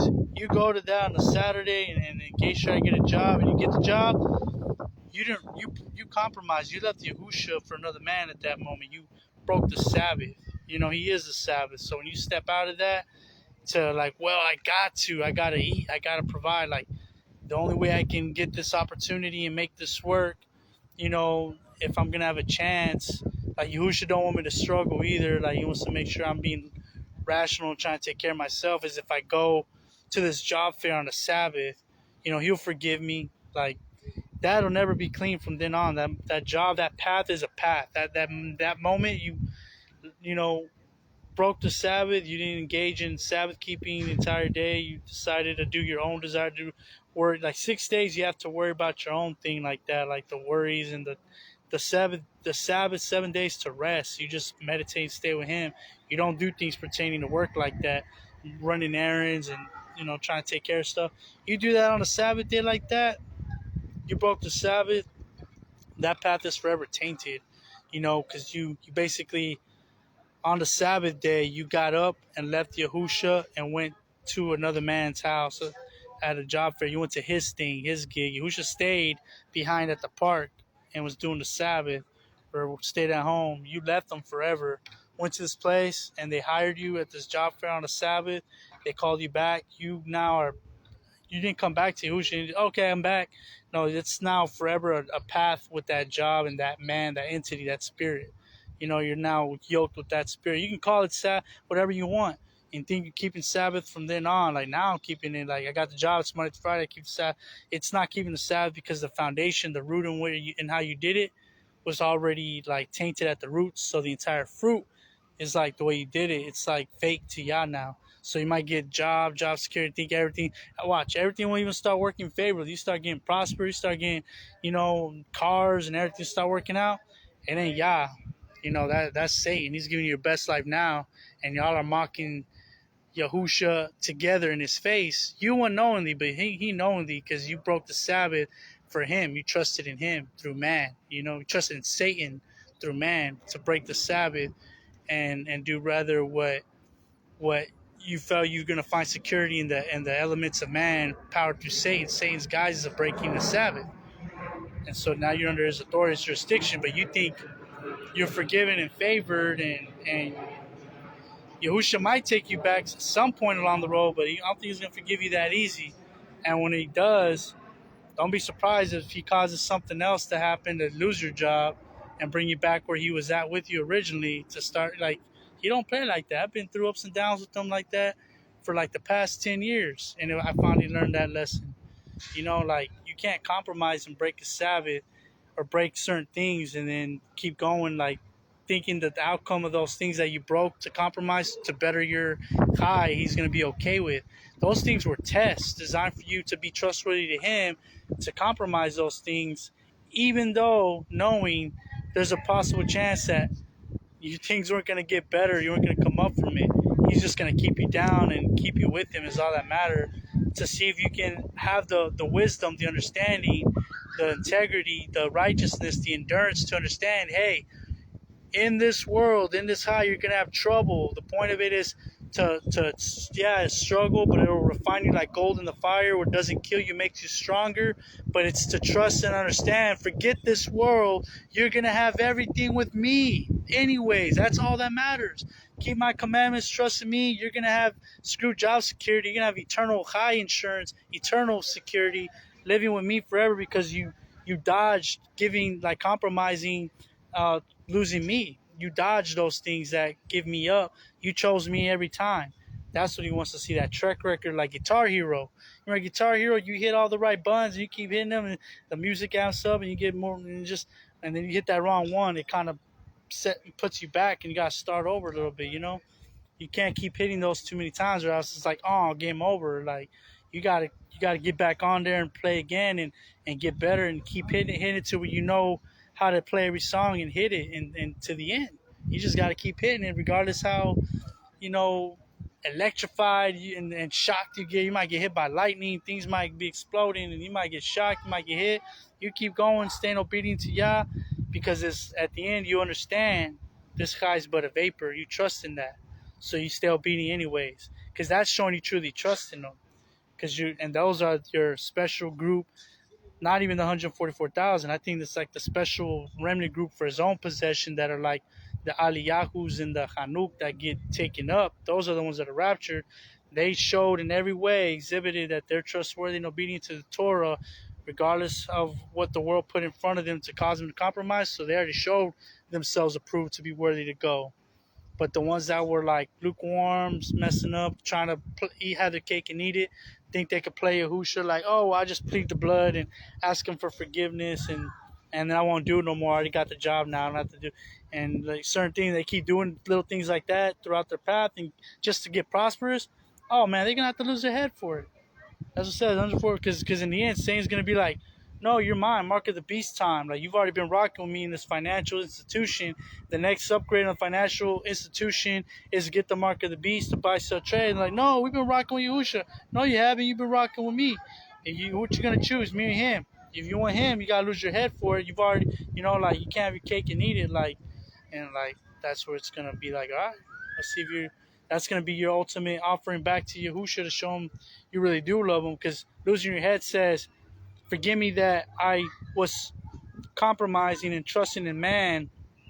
How else can I show you that I really trust in this paradigm but give this high now? Because that's the entire purpose of what this path was supposed to be. The entire purpose of this path was supposed to be losing your head every day, impaling yourself on the top, not compromising the Torah, not compromising for the world, you know what I'm saying? Living righteously according to the word. You're supposed to already be losing your head every day. It's the same thing, so that you get everything, so you're taking up in rapture. But you gotta lose your physical head, show that same thing, but in a moment. Like, you already had your cake and eat it. You really believe that this life is just a test and meaningless, and you're gonna go with me? Then lose your head for it. You already had plenty of it. You already indulged in it and had your best high. Now, give it all up. No, I mean, give it all up. No, I mean, even your life, your high, lose your head for me. Like, they're going to ask you if you want to give it up, lose your high, because you got a, 6-figure income, you got a mansion, this and that. You think you're Baruch by Yahusha? Nah, sweetie. You sweet one, whoever. You got the enemy baracking you or BSing you because you bowed down in some kind of way through compromises along the way, and so he's giving your best kind now. Like he told Yahusha, he said, bow down to me and I'll give you all the reins of the world. That's the same thing saying to everybody else. He's saying, bow down to me, compromise some kind of way and break one of the commandments of Torah to come up, like to really, do things my way, like to show that you really trust in me at the end of the day, that you're willing to choose me over him when it matters to security, job security, life security, because you trust in this world now, and I'll give you your best life now. And he does. You make those compromises. It just shows that you're trusting in this life, this moment. So who's just like, you want me? I want you to trust in eternity's moment, not in this. Give this up. Show me that this wasn't really nothing to you, and I'll give you everything. But you got to give it all up. No, not just the job. No, not just the car. I mean, give up your high, because you already got your best high now. Whoever finds their high, the best life now, loses their eternal high. But whoever gives it up for my name's sake, I'll give it to him. I'll get right back to him. But you gotta be willing to lose your head for it. You gotta be eagerly able to lose your head for it. You able to lose your head for it? I am, but I'm more readily, eagerly desirous, more eagerly desiring and able to keep his Torah commandments, to not even have to go through that. I want to show myself approved without even having to go through that, just because I have him. I want to honor him to the utmost and just for that reason, just because I know if I was somebody and I was him, I put myself in his shoes and I make these little rules, and I'm like, man, is it that hard to do? Like, everybody's like selling out to my enemy. I'm like, no pops, no Abba, no Yahuwah Yahusha. I'm not giving into his little trickery for security, job security, and high security. I'm giving it all up to be with you, regardless of what I got to struggle just to have you in the end, because I want to show you that someone does love you and that you are worthy and they do trust you, and that's me, and those are the ones he's going to say, because you've not denied my name, Yahuwah Yahusha, and not denied my word, my commandments, and enduring in them, I'm going to keep you from the hour of trial that shall come upon the entire world to try those who are on the earth. So if it's trying those on the earth, but you're kept from the earth, you're no longer on the earth. You're taken up, baby. Taken up, honey, Hanim, my loves. You're taken up. You're raptured. And that's how you get raptured. Because man doesn't live by bread alone, but every word spoken by the mouth of Yah. And Yahusha said, whoever breaks the least command and teaches men so shall be nothing by those in the reign. But whoever does even the least command and teaches men so shall be great in the reign. These command tassels right here. Barak Yahuwah Yahusha. Don't mention names of false mighty ones. No G-O-D, G-A-D, J-C, L-O-R-D. No L-O-R-D, no F-A-I-T-H, no G-L-O-R-Y, no G-R-A-C-E, no S-P-I-R-I-T, no P-R-I-E-S-T, no S-U-N, the Ban, the Kahan, the Lewin, you know what I'm saying? What else? Feel me? Just Kadash words. Not that many. It's just a handful. People, it's too hard to do. No W-H-I-C-H or W-I-T-C-H. We say that, where, or what, whatever fits in context. Praise Yah. And that's it. I mean, just trying to stay away from word incantations. So, Bakar Tub, instead of good morning, Tub, not G-O-D.